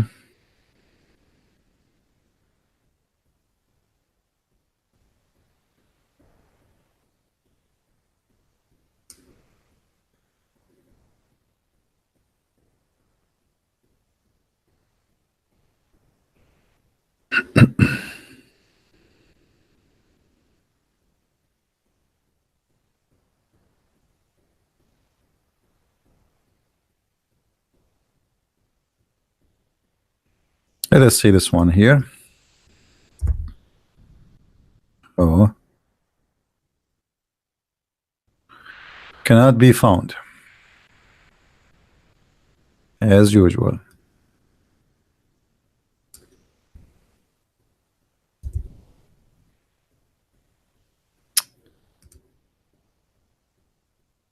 This website is useless sometime. I think they don't publish on purpose. Otherwise, it doesn't make sense. All right. What about the order? What about the order of the signs of the judgment day? Another proof that Muhammad is a false prophet. According to this, what is the first thing will happen as a sign of the judgment day? Read carefully with me. The first is of the signs will appear the rising of the sun in the place of setting, and the coming forth of the beast against mankind. So this is number two. All right. And then uh, where is the rest? Should be the hadith says the rest.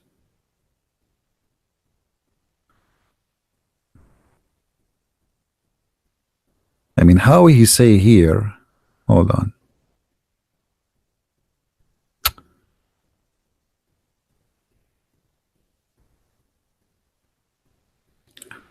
How many signs of the judgment day? There are 10. Do you see here? In different hadith, he says there are 6. In different hadith, he says there are 9. In different hadith, I mean, Muhammad, he have all the numbers working for him.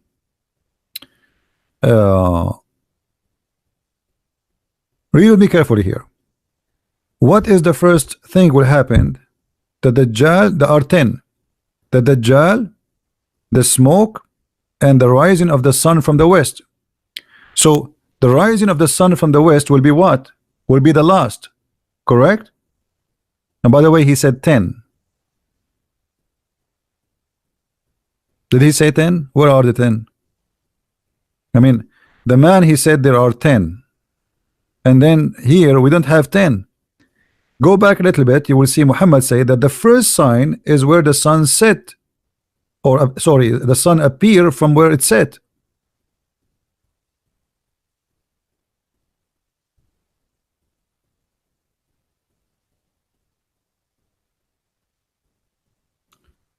Let us see.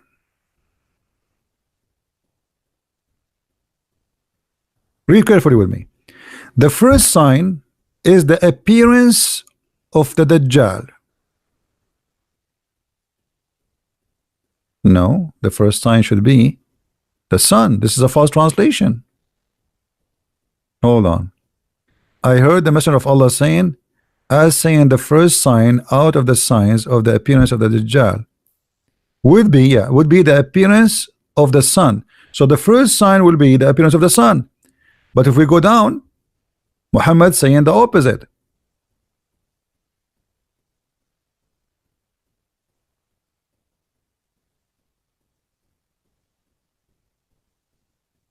Do you see?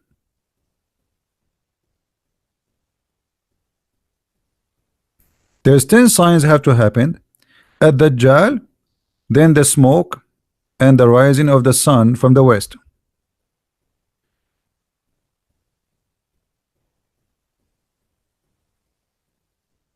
Okay, look here, Muhammad, he added more signs of the judgment day.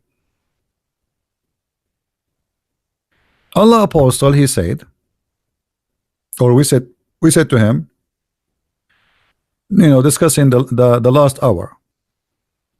Thereupon he said the last hour would not come until 10 signs appear.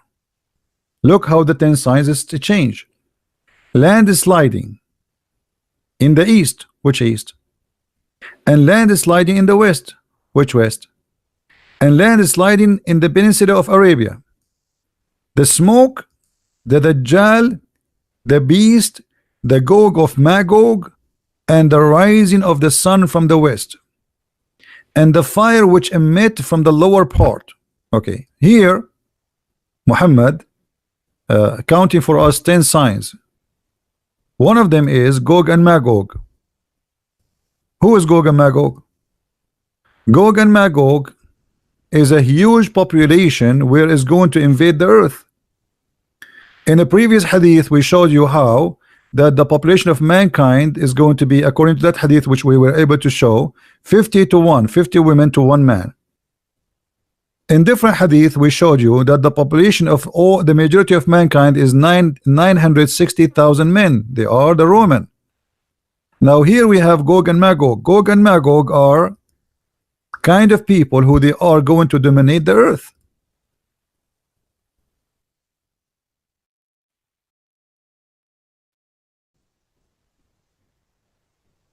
The Muslim will use the bows, arrows, and shield of Gog and Magog as firewood for 7 years. This is a sign of the judgment day. So Muhammad predict that the judgment day will come, and Gog and Magog, they are using bows and arrows as weapon.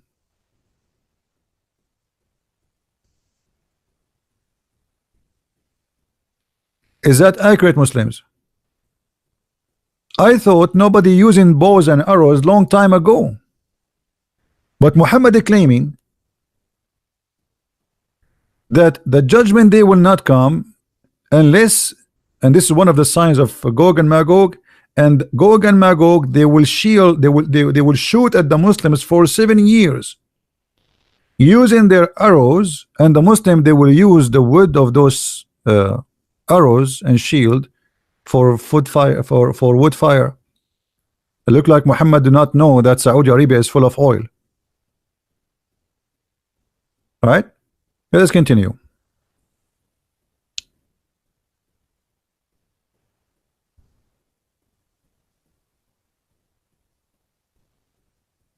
All those stories about Gog and Magog.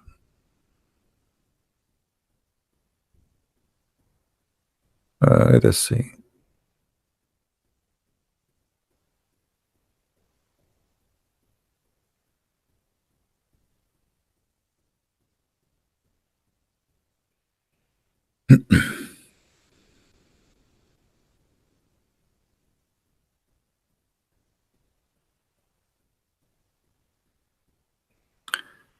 Here Muhammad here reporting again the same signs which will happen in the Gog of Magog or the judgment day.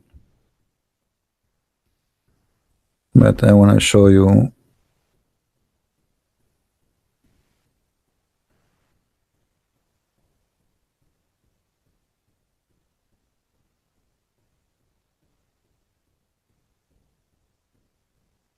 All our funny stories, I mean, they are endless.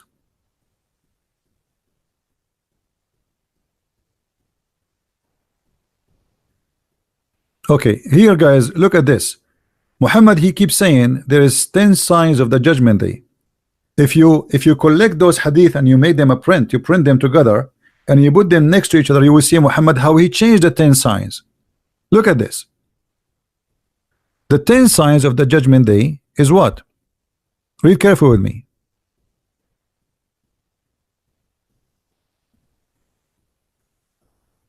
Land sliding in the east, land sliding in the west, land sliding in the peninsula of Arabia, Ad-Dajjal, the beast and the earth, Gog and Magog, the rising of the sun from the west, the fire which emit from the lower part of Adan, which supposedly in Yemen.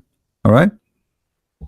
If you search for the same reference about 10 signs of the judgment day, you will see how the order changed, and not only the orders, even the hadith itself changed, even what is contained inside. Let us see if we can show such a thing.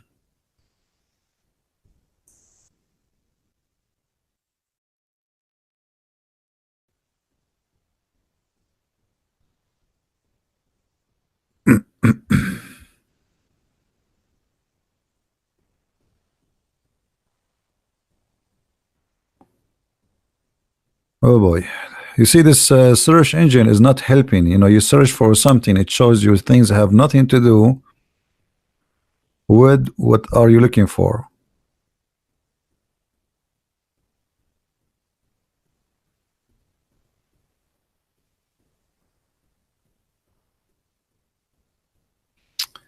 Hold on.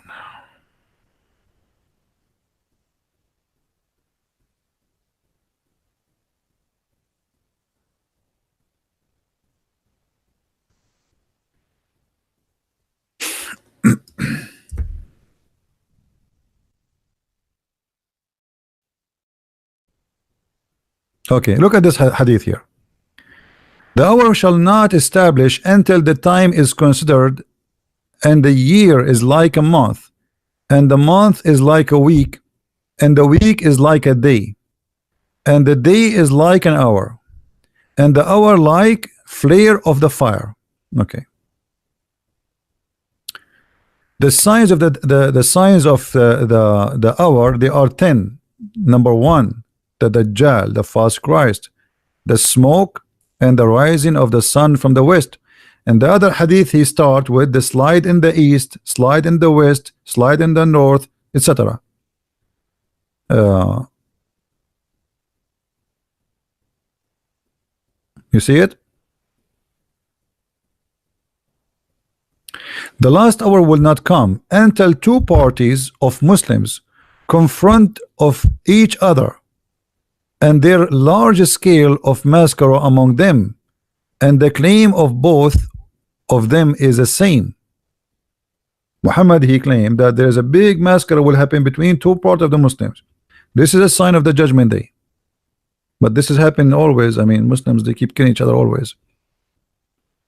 Even they killed his grandsons. Big massacre. Nothing, no judgment day happen. Look at this. Just to show you that Muhammad is a false prophet. The sun eclipse during the time of the apostle, may Allah peace upon him, he happened. So he stood great, like he is very anxious what will happen, fearing that it might be the doomsday. Muhammad, he is a prophet of God, and he believed that the sign of the judgment day is an eclipse. Do you see it, Muslims? Let me give you this hadith, because this is what happened when Muhammad, he mentioned the moon is split and the judgment day is near. Let me share this hadith with you.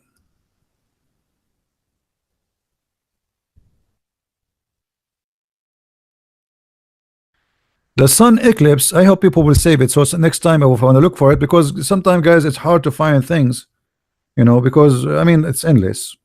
And this website, the search engine does not have like a like search word by word exactly. Like you put something, it show you whatever have to do with the word. So Muhammad, he thought that sign of the judgment day is the eclipse. Why? If Muhammad is a prophet of Allah, he should know better. And this is confirmed the hadith where Muhammad, he speak to the Muslims saying that before you die, the following things will happen. You remember? Didn't Muhammad, he said, and this is the hadith in front of you, hasten to do good deeds before 6 things happen. Talking to who? Talking to people who live in front of him.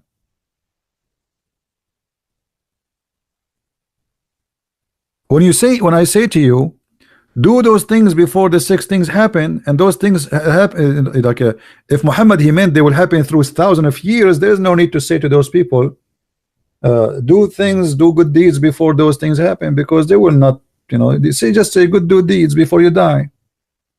He is saying do good deeds before those things happen, because they will happen before they die. Do you understand me, guys? And yeah, they were 6, now they were 10, they are 6 now. You see the number?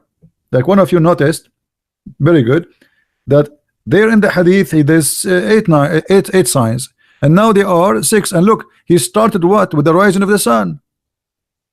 What is the first sign here? Is the rising of the sun. What was the first signs in the 10 ones? The 10 signs will not happen unless the following things will happen: land is sliding in the east, land is sliding in the west, land is sliding of the Arabian Peninsula, the smoke, the Dajjal, the beast, the Gog and Magog, and then the last thing is the rising of the sun. But this is totally in disagreement with what Muhammad is saying, that there are 6 things will happen, starting with the sun. In that hadith, the last thing is the sun appear from the west, supposedly. Here, the first one is the sun. The sun, we will be careful. Yeah, we are not making things up. It's in front of you.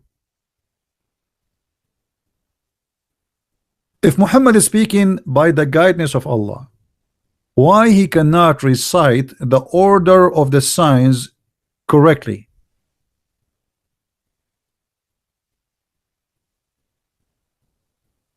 Now, when Muhammad, he says that the sign is going to appear from the west, anyone knows why he's saying that? This is additional proof that Muhammad is a false prophet.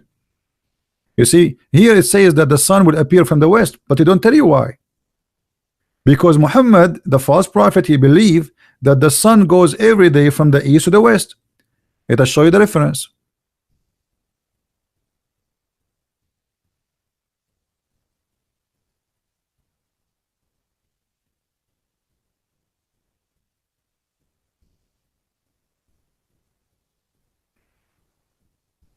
Close some pages because it became too many.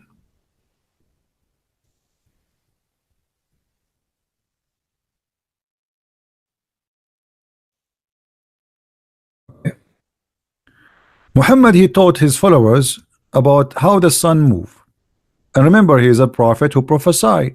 He is prophesying about how the sun movement, something nobody knows at that time, save the prophet. Look what Muhammad he said. Once I was with the prophet in the mosque. At the time of the sunset, the prophet said, "O Abu Dhar, do you know where the sun set?" I replied, "Allah and his apostle knows best." He said, "It goes and prostrate itself under Allah's throne." And that what's mean that Allah is saying in the Quran, and the sun runs onto a fixed course. The Muslim, they made articles of science about this. They claim that the prophet he speak about the galaxies and the orbit, but this is the orbit of the sun. The sun goes every day from the east to the west. Read it. And not only that, let us see different reference.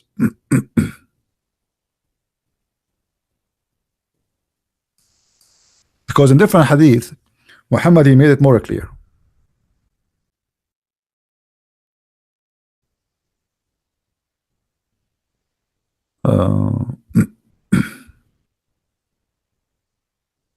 Here we go. This is a Sahih hadith, this is Sahih Muslim, and this is the hadith number. All right. Muhammad he claimed that the sun every day, he said, "Do you know where the sun goes?" He replied, "Allah and his apostle knows best," as usual. He says, "Verily the sun go until it reach the resting place under the throne." So Muhammad he claimed the movement of the sun, this is during the sunset time, that the sun move every day from the east to the west. Then it falls to prostrate and remain there until it's asked to raise up again. So Muhammad here explained to us the movement of the sun, how the sun set, why the sun disappear, why we don't see it, where the sun is doing, what is the sun is doing during the night. During the night, the sun is sleeping under the throne of Allah. Guys, are you following with me? The sun is under the throne of Allah, and the sun will keep doing this every day, and it goes back and continues emerging out from the rising place of the sun. So this is the normal behavior of the sun. This is alone is enough to prove to us that Muhammad is a big fat liar. Do we have any Muslim here want to say something different? Isn't it this is alone is enough to prove that Muhammad is a false prophet? When Muhammad he says where the sun goes, and the man he says to him, Allah and his apostle knows best. You see, Muhammad he don't claim his knowledge from his own. He says Allah and his apostle knows best. Muhammad he did not say don't involve Allah here, I'm guessing. No, he accept what the man says, Allah and his apostle knows best. Muhammad here is speaking as the apostle of Allah, not as a Bedouin. He is guessing how the sun set or rise. So Muhammad here claiming that this is how the sun spend her night, goes every day, sleep under the throne of Allah, and then in the morning Allah will wake up the sun and he will send it back where it's risen from, and then the story continue. So we'll go back, it goes back and continues emerging out of its rising place, and glitz till it reach the place of the rest under the throne, and fail and prostrate and remain. This is like a normal behavior for the sun.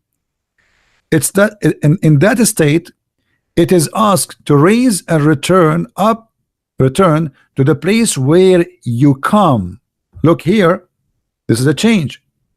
The sun, the sun at the last day come from where? Come from the west, like went from the east, come to the west. So it appeared to Allah under the throne under the west. So Allah this time he will ask the sun to go and appear from the west, not from the east, and will return and emerge from its rising place. This is the normal thing, and then enter until then it would be raised, and it rise and up and emerge out from the place where you of your sitting, and it will raise from the place of sitting. So when Muhammad he claimed that one of the signs of the judgment day the sun will appear from the west, proven to us that he is a false prophet, because he is claiming that the sun is moving from A to B, and the sun sleep every night under the throne of Allah. And the throne, the sun movement is the sun going from east to the west, not the earth is moving around itself. Do you see it, Muslims? So if Muhammad is a prophet of Allah, how he makes such a stupid lie? And this will be added to thousands of stupid lies Muhammad he said.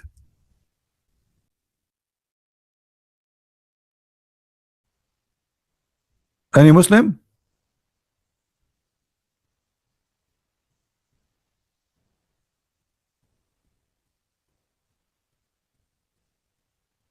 Do we have any Muslim here when either Muhammad is a prophet or he's a liar? Obviously this is a lie. If Muhammad is a prophet claiming that Allah told him this is about Allah, this is not about science now, this is about religion supposedly. As you see, the sun goes portrayed under the throne of Allah. He's saying, do you know where the sun goes?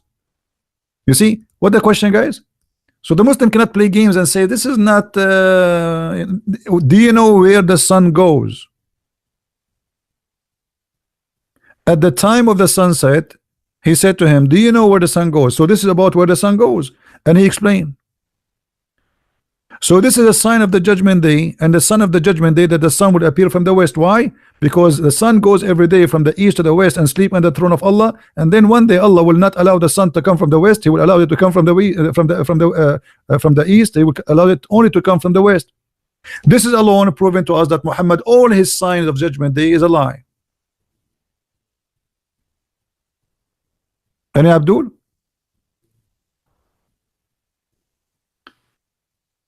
Any Muhammadan?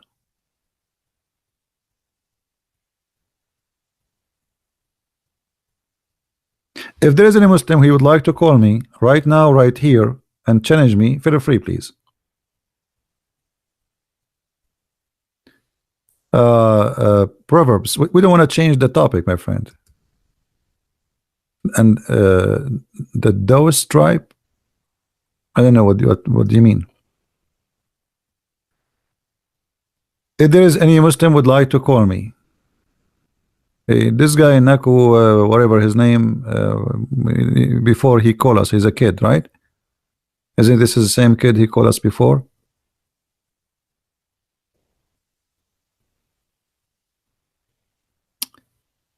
Any Muslim?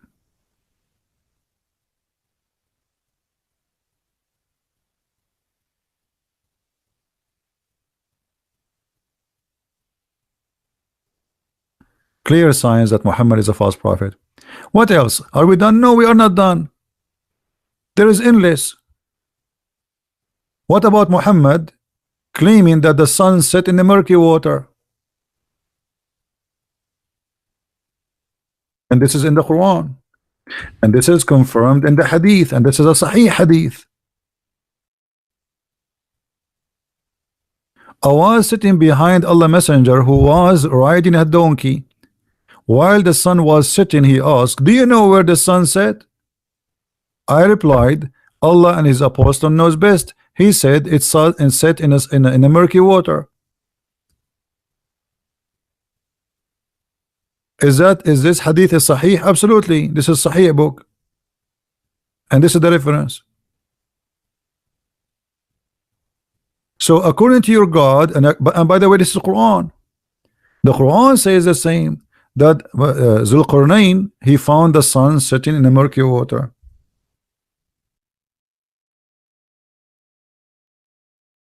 So how you say to me Muhammad is a prophet? What else? Anyone can remind me of some stupid things Muhammad is? Everything stupid. What about how the baby is made? The sun sitting, he found the sun sitting in muddy water, and this is exactly what Muhammad said in the hadith.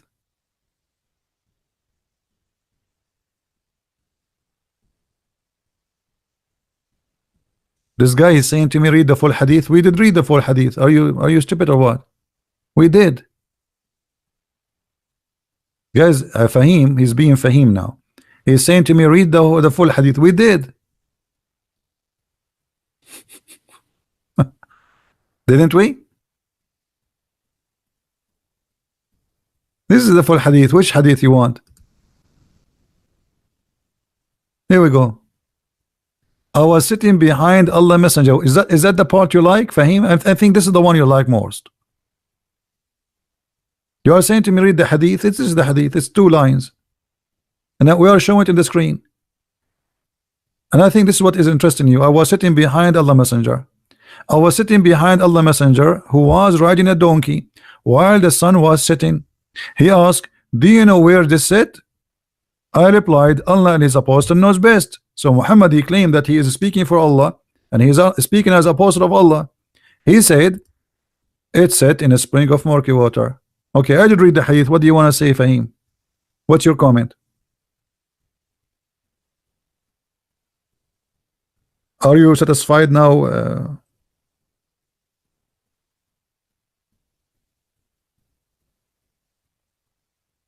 With the hadith?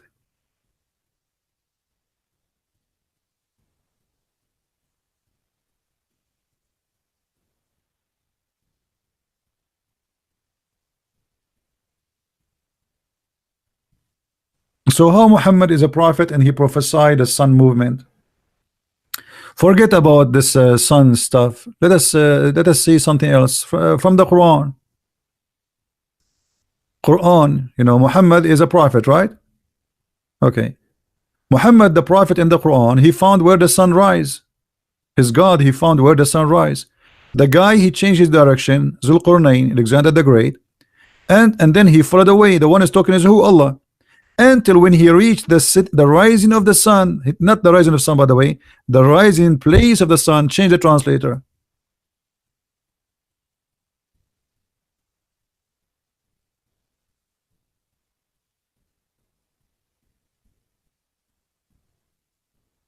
I mean, Muslims, they love to fabricate translation.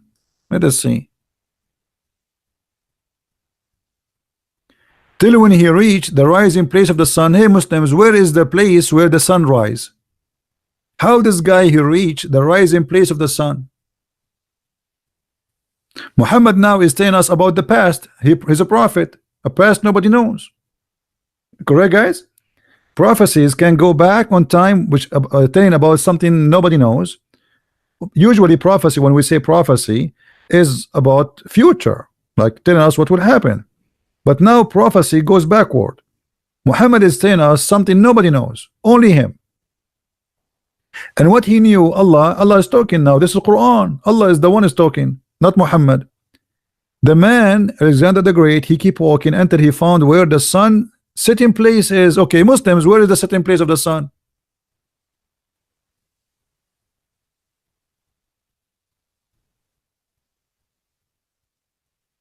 Anyone can tell me where is the setting place of the sun?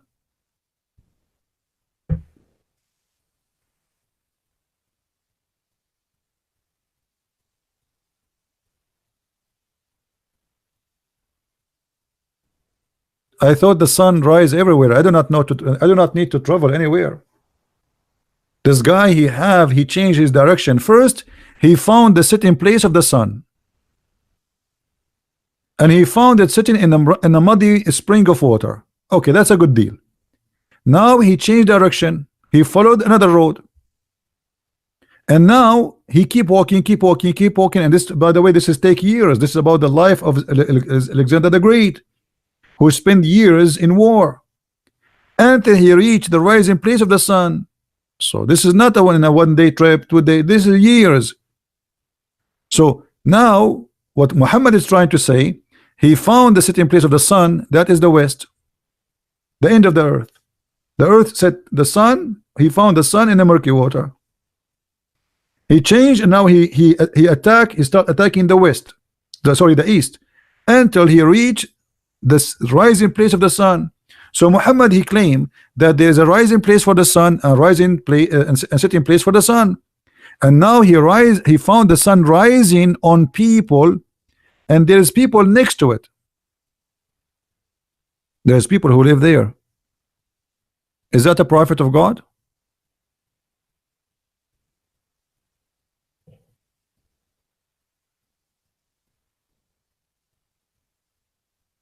Is that will make Muhammad a prophet of God?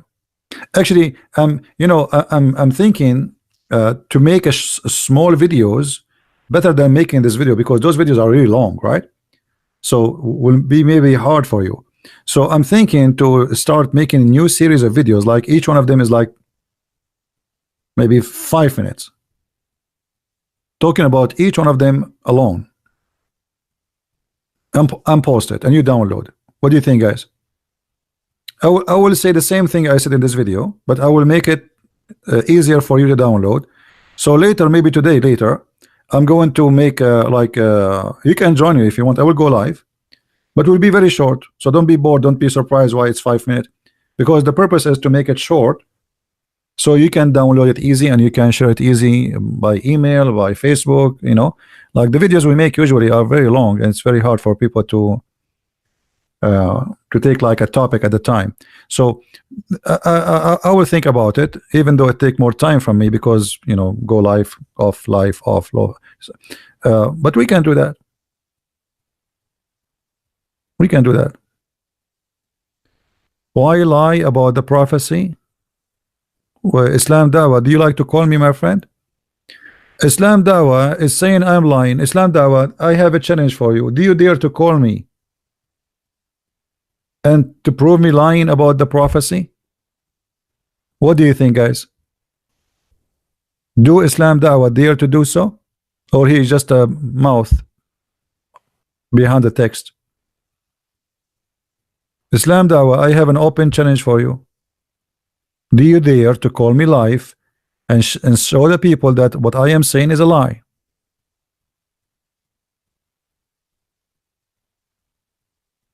What happened to Islam Dawah? He faint. He's not talking no more. What about your Bible prophecy? Why you change the topic now? Here we go. A second ago you said to me I'm lying. I thought you wanna get me busted. You see, the second you put them in the corner, challenge them to prove me lying. What about my Bible? My friend, okay, so you admit that your prophet is a liar. So by changing the topic, saying what about your Bible, that's mean you admit that your prophet is a liar. So thank you for leaving Islam. Do you like to call me Islam Dawah and say I am out of Islam, my prophet is a liar? What do you say?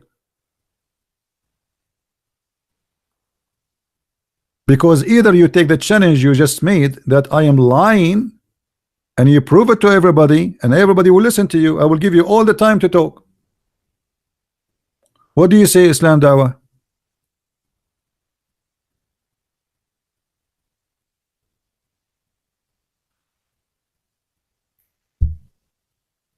Dawah, are you there? What happened, Islam? Mr. Islam, what happened? Do you want to get me busted? You will chat with me in YouTube? What does that mean? Okay, as long you will chat with me in YouTube, can you show me the lie I just said? I'm showing in the screen everything I say. Which one of them is a lie?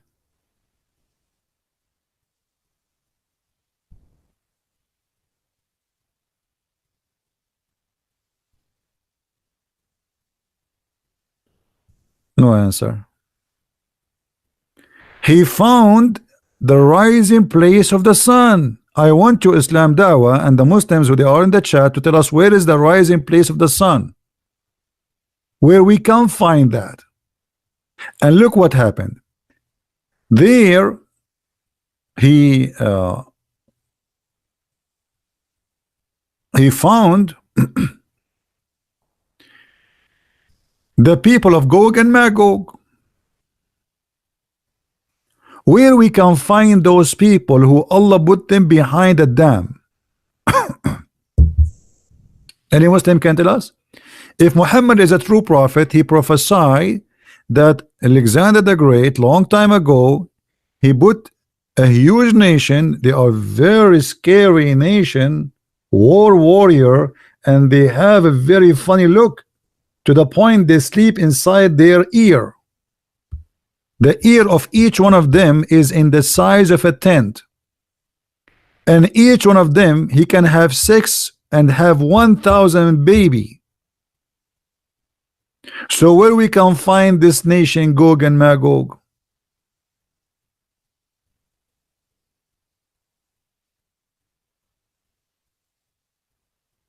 Huh?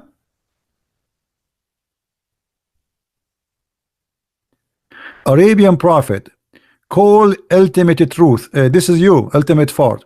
Ultimate fart is the last person who speak about Islam. Let me tell you what ultimate fart he said. Guys, is it true that this guy, he said, he's a kid, he said that the Muslim scholars are liars? Did he say that? Did he say that? So we will debate about with who? With somebody. He claimed that Muslims are liars. Not only Muslims, the best of the Muslims. Just because he want to save the ass of Muhammad from being exposed as Muslim scholars are liars. So I will debate you about what? I will show you a hadith after hadith after hadith, and you will say to me they are liars. Then thank you. It's a very clear sign of defeat when you insult the Muslims, call them liars. What I want more? Actually, I am here to prove to you that they are liars. Thank you very much.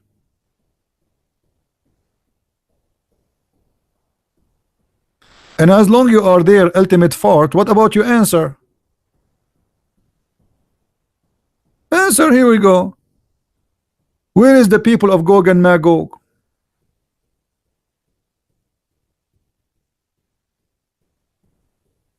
Where the sun set? Here we go. Who wanna answer where the sun set according to Muhammad? Are you going to say Muhammad is a liar? Yes, he is a liar. Is this hadith is a weak hadith? No. Is it authentic hadith? Yes. So what we will do? I will tell you what you will do. You will say the scholar is liar and the Muslims are liar. I agree. Look, they are liars. There's one of two. Either you Muslims are a bunch of liars or Muhammad is a liar. Choose one. For me, I see that both of you lied to cover up for Muhammad. Those hadith was authentics for centuries, for 1400 years. Actually, Al-Bukhari, he came 300 years after Muhammad. So all more than 1,000 years, those are authentic. Today they are liars. Why? Because we spank you with it. You are talking about making money. Your God Allah make money. What's wrong with making money? Guys, you are a liar because you make money. Let me show you. Thank you very much.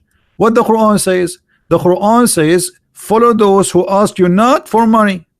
Guys, do I ask you to follow me? Did I ever claim to be a prophet? No. People here, they want to make donations. It's up to them to support us. But nobody is following me. I'm not a prophet. Let us see what the Quran says.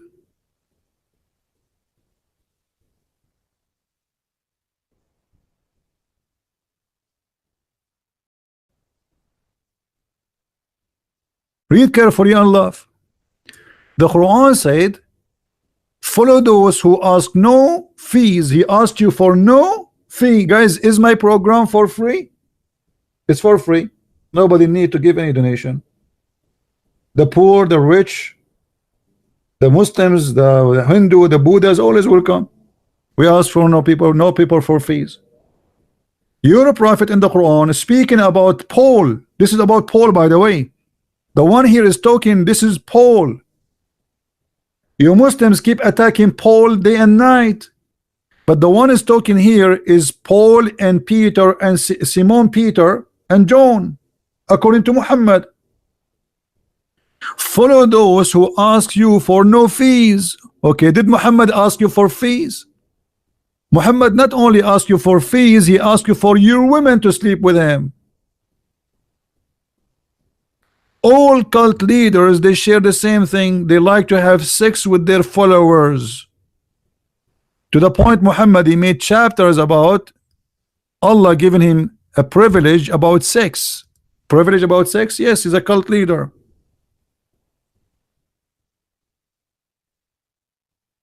Are we lying? No. We prove it in the front of you. Here we go. And this is your translation. Look at the list. Allah, he allowed the prophet to have sex with them. Look at this. And by the way, here I find it very funny and very stupid. Oh Allah, apostle, we have made lawful for you to have sex with your wives. Thank you, Allah. For the first time ever, we heard a wisdom of God saying you can have sex with your wife. So the guy, he have sex with them all this time, and now you are saying to him you can have sex with them. Continue. And anyone who you possess, your sex slaves. Rape all the slaves. And anyone given to you in a slave of war, and the daughter of your uncle, and the daughter of your uncle from your father, and the daughter of your uncle from your mother's side, and the daughter on the all of this. And then he says, and I believe in women if she give herself into the prophet, if he desire to F her, not to marry her. And look, it's a privilege for thee only. A clear sign of a cult leader is sexual privilege. You can go right now and search on Google, and you will find all cult leaders. They give themselves a privilege to sleep with the women who follow them. Why Muhammad, who is a prophet of God, he need a privilege about his penis? He have already many wives, many women. What the point of this privilege? So do you see what you did, Islam Dawah? You opened the gate of hell on your prophet. You spoke about money. Your prophet not only he asked for money, he asked for vagina. Let us show you more. Are we done? No. You cannot even meet the prophet without paying him in the front.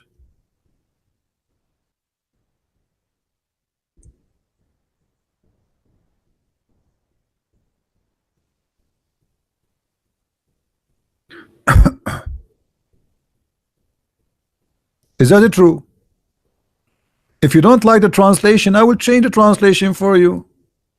Maybe this is not, the translation is not fair, not nice for you. I will show you another Abdul. Let us see another Abdul. Oh, who you believe, when you consult with the messenger in private, spend something before you cancel. Do you see it? Do you know how many thousand people they talk to me already, and I never charge a penny to any one of them? Who of you, in order to speak to me, he had to pay me money, guys? If there's any here, if there's any of you, I am a Christian prince, I say to you, I will not talk to you unless you pay me first. What about you pay me after? Never. Not first, not before, not after. You're a prophet. He is no money, no honey. He's like a Pepsi Cola machine. What kind of a prophet this prophet is? And how the Quran says in one verse, follow those who ask you no wages. Do you see it?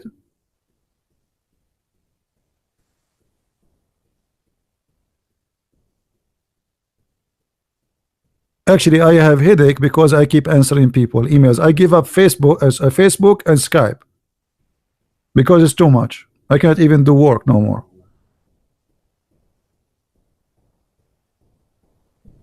So follow those who ask you no fees. Muhammad, he asked for women to sleep with him. Ibn al-Arabi, he said, if the prophet his eyes fall into a woman, her husband must divorce her immediately.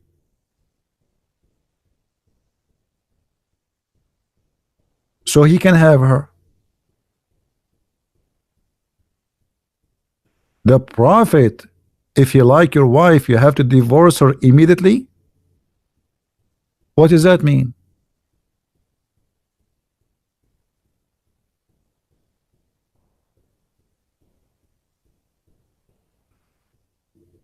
What happened to the Muslims? They are, look, they are not saying anything. They are in mute. Where is the Muslims when I get us busted?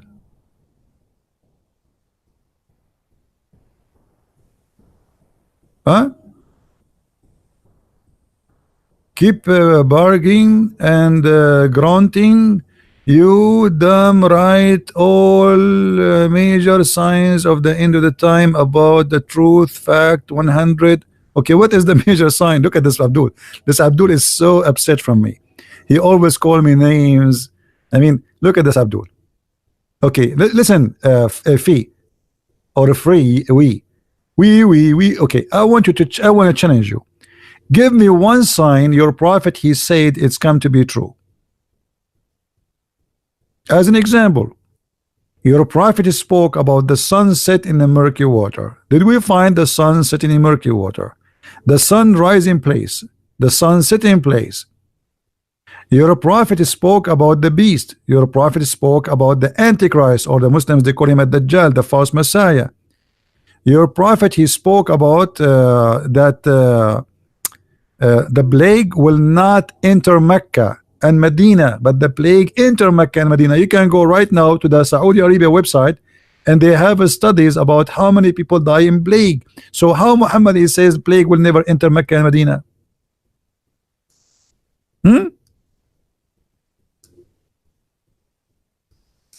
What do you say?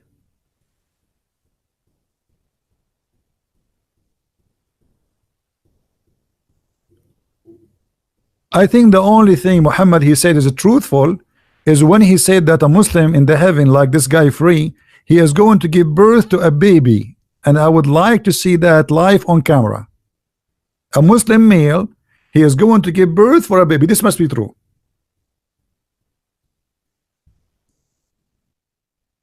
The question is,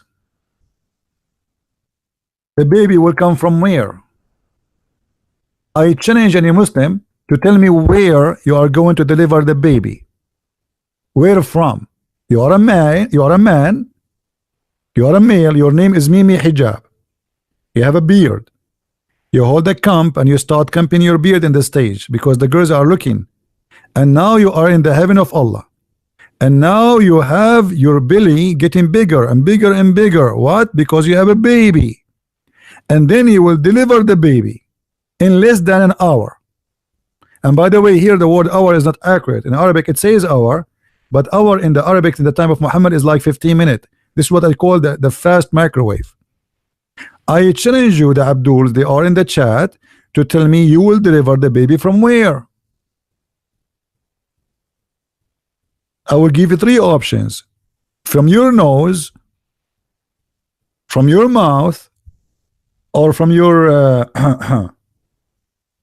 where? This is a prophecy. This is a prophecy.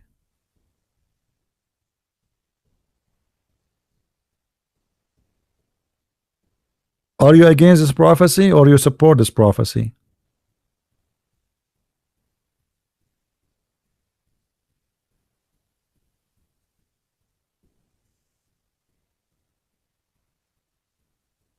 Look at them.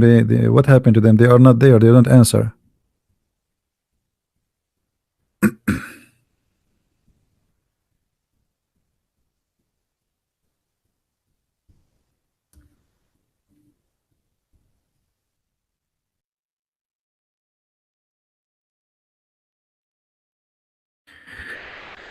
There is no one Allah will admit him to paradise, but Allah will marry him, will if him to a 72 wives from the Houris, 2 from the Houris, and 70 from the inheritance of the people of hell. Allah will import special hookers from hell. That's why they are in hell. They are hookers who they have a very desirable front passages. Do you see it? The God of Allah promising us that he will import for us hookers from striptease clubs who have very nice front passages, and you know what I'm talking about. And not only that, he promised you that your main member will never go flat. This is a prophecy too.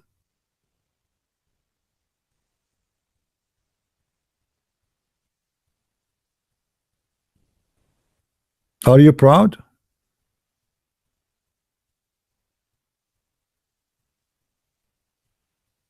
Matt Davis, he is saying Quran is authentic.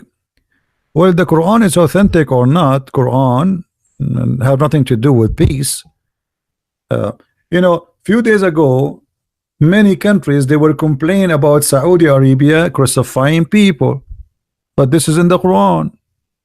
So how come you allow the Quran to be taught in your country, but you are against Saudi Arabia crucifying people? They are just doing what Allah said.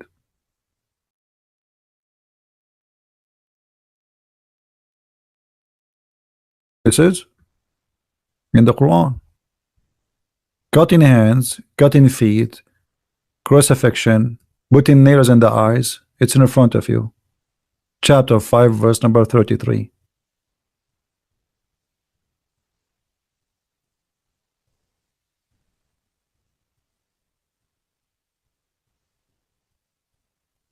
Any Abdul?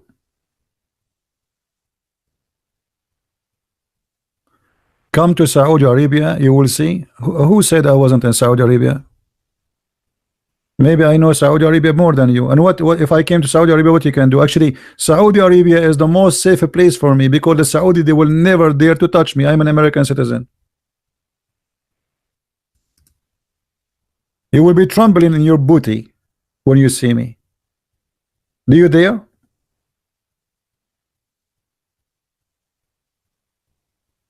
You will stamp my passport and you will not dare to say you are not welcome.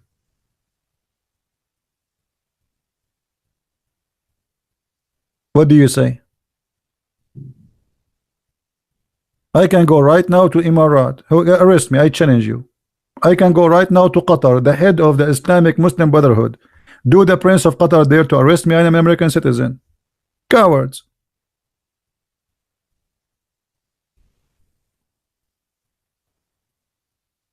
You will not dare. Trump, he will hang the Prince of Qatar from his jalabiya. Somebody is asking me, Jesus is real. Okay, let me ask you, what is the date today? Maybe you are drunk in order to answer you. Mr. Mom, as long you are asking me about Jesus is real, what is the date today? Maybe you are drunk. Do you know what the date today? You do not know. You are drunk, maybe taking hashish.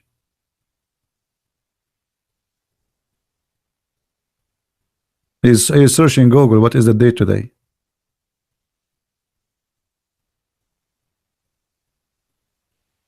You don't know? 2019 after Christ. Look how stupid you are. Is Jesus real? All your history, your salary, your computer, your watch, your phone, everything around you, your internet worked by the time of Jesus. And you are asking until now, wondering if Jesus is real? This is how stupid you are.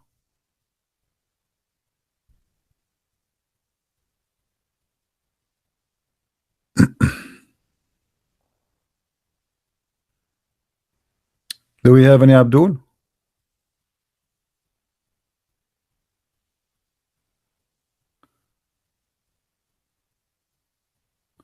No, we will not stop going live. But I just said, like this video, I'm thinking to not to keep it. I will make after I finish now, right away.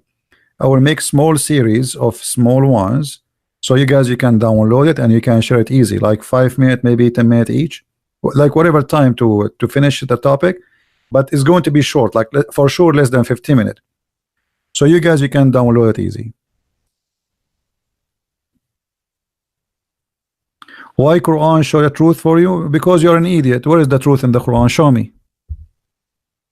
Show me where is the truth in the Quran? Like what? What is the truth? That the baby is coming from a sperm, and the sperm is coming from the backbone? Hmm? Is that the truth? Hey, Muhammad is prophesying that there is a baby is made by the sperm which is coming from the ribs of the woman and the backbone of the man. I mean, this is the truth. He showed you the truth. That's it. I mean, that's it.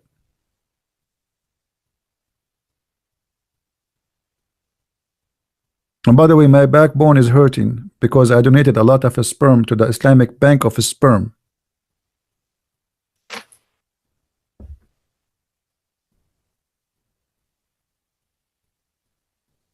Any Abdul? Here we go. This is a false prophecy. A prophet, he claimed that he knew how the baby is created.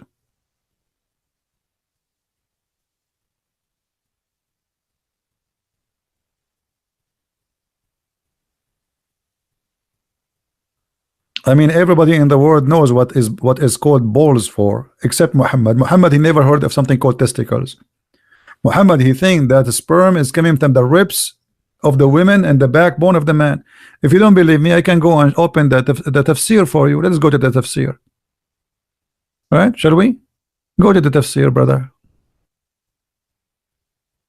Let us show you the tafsir, so you don't say we are making things up.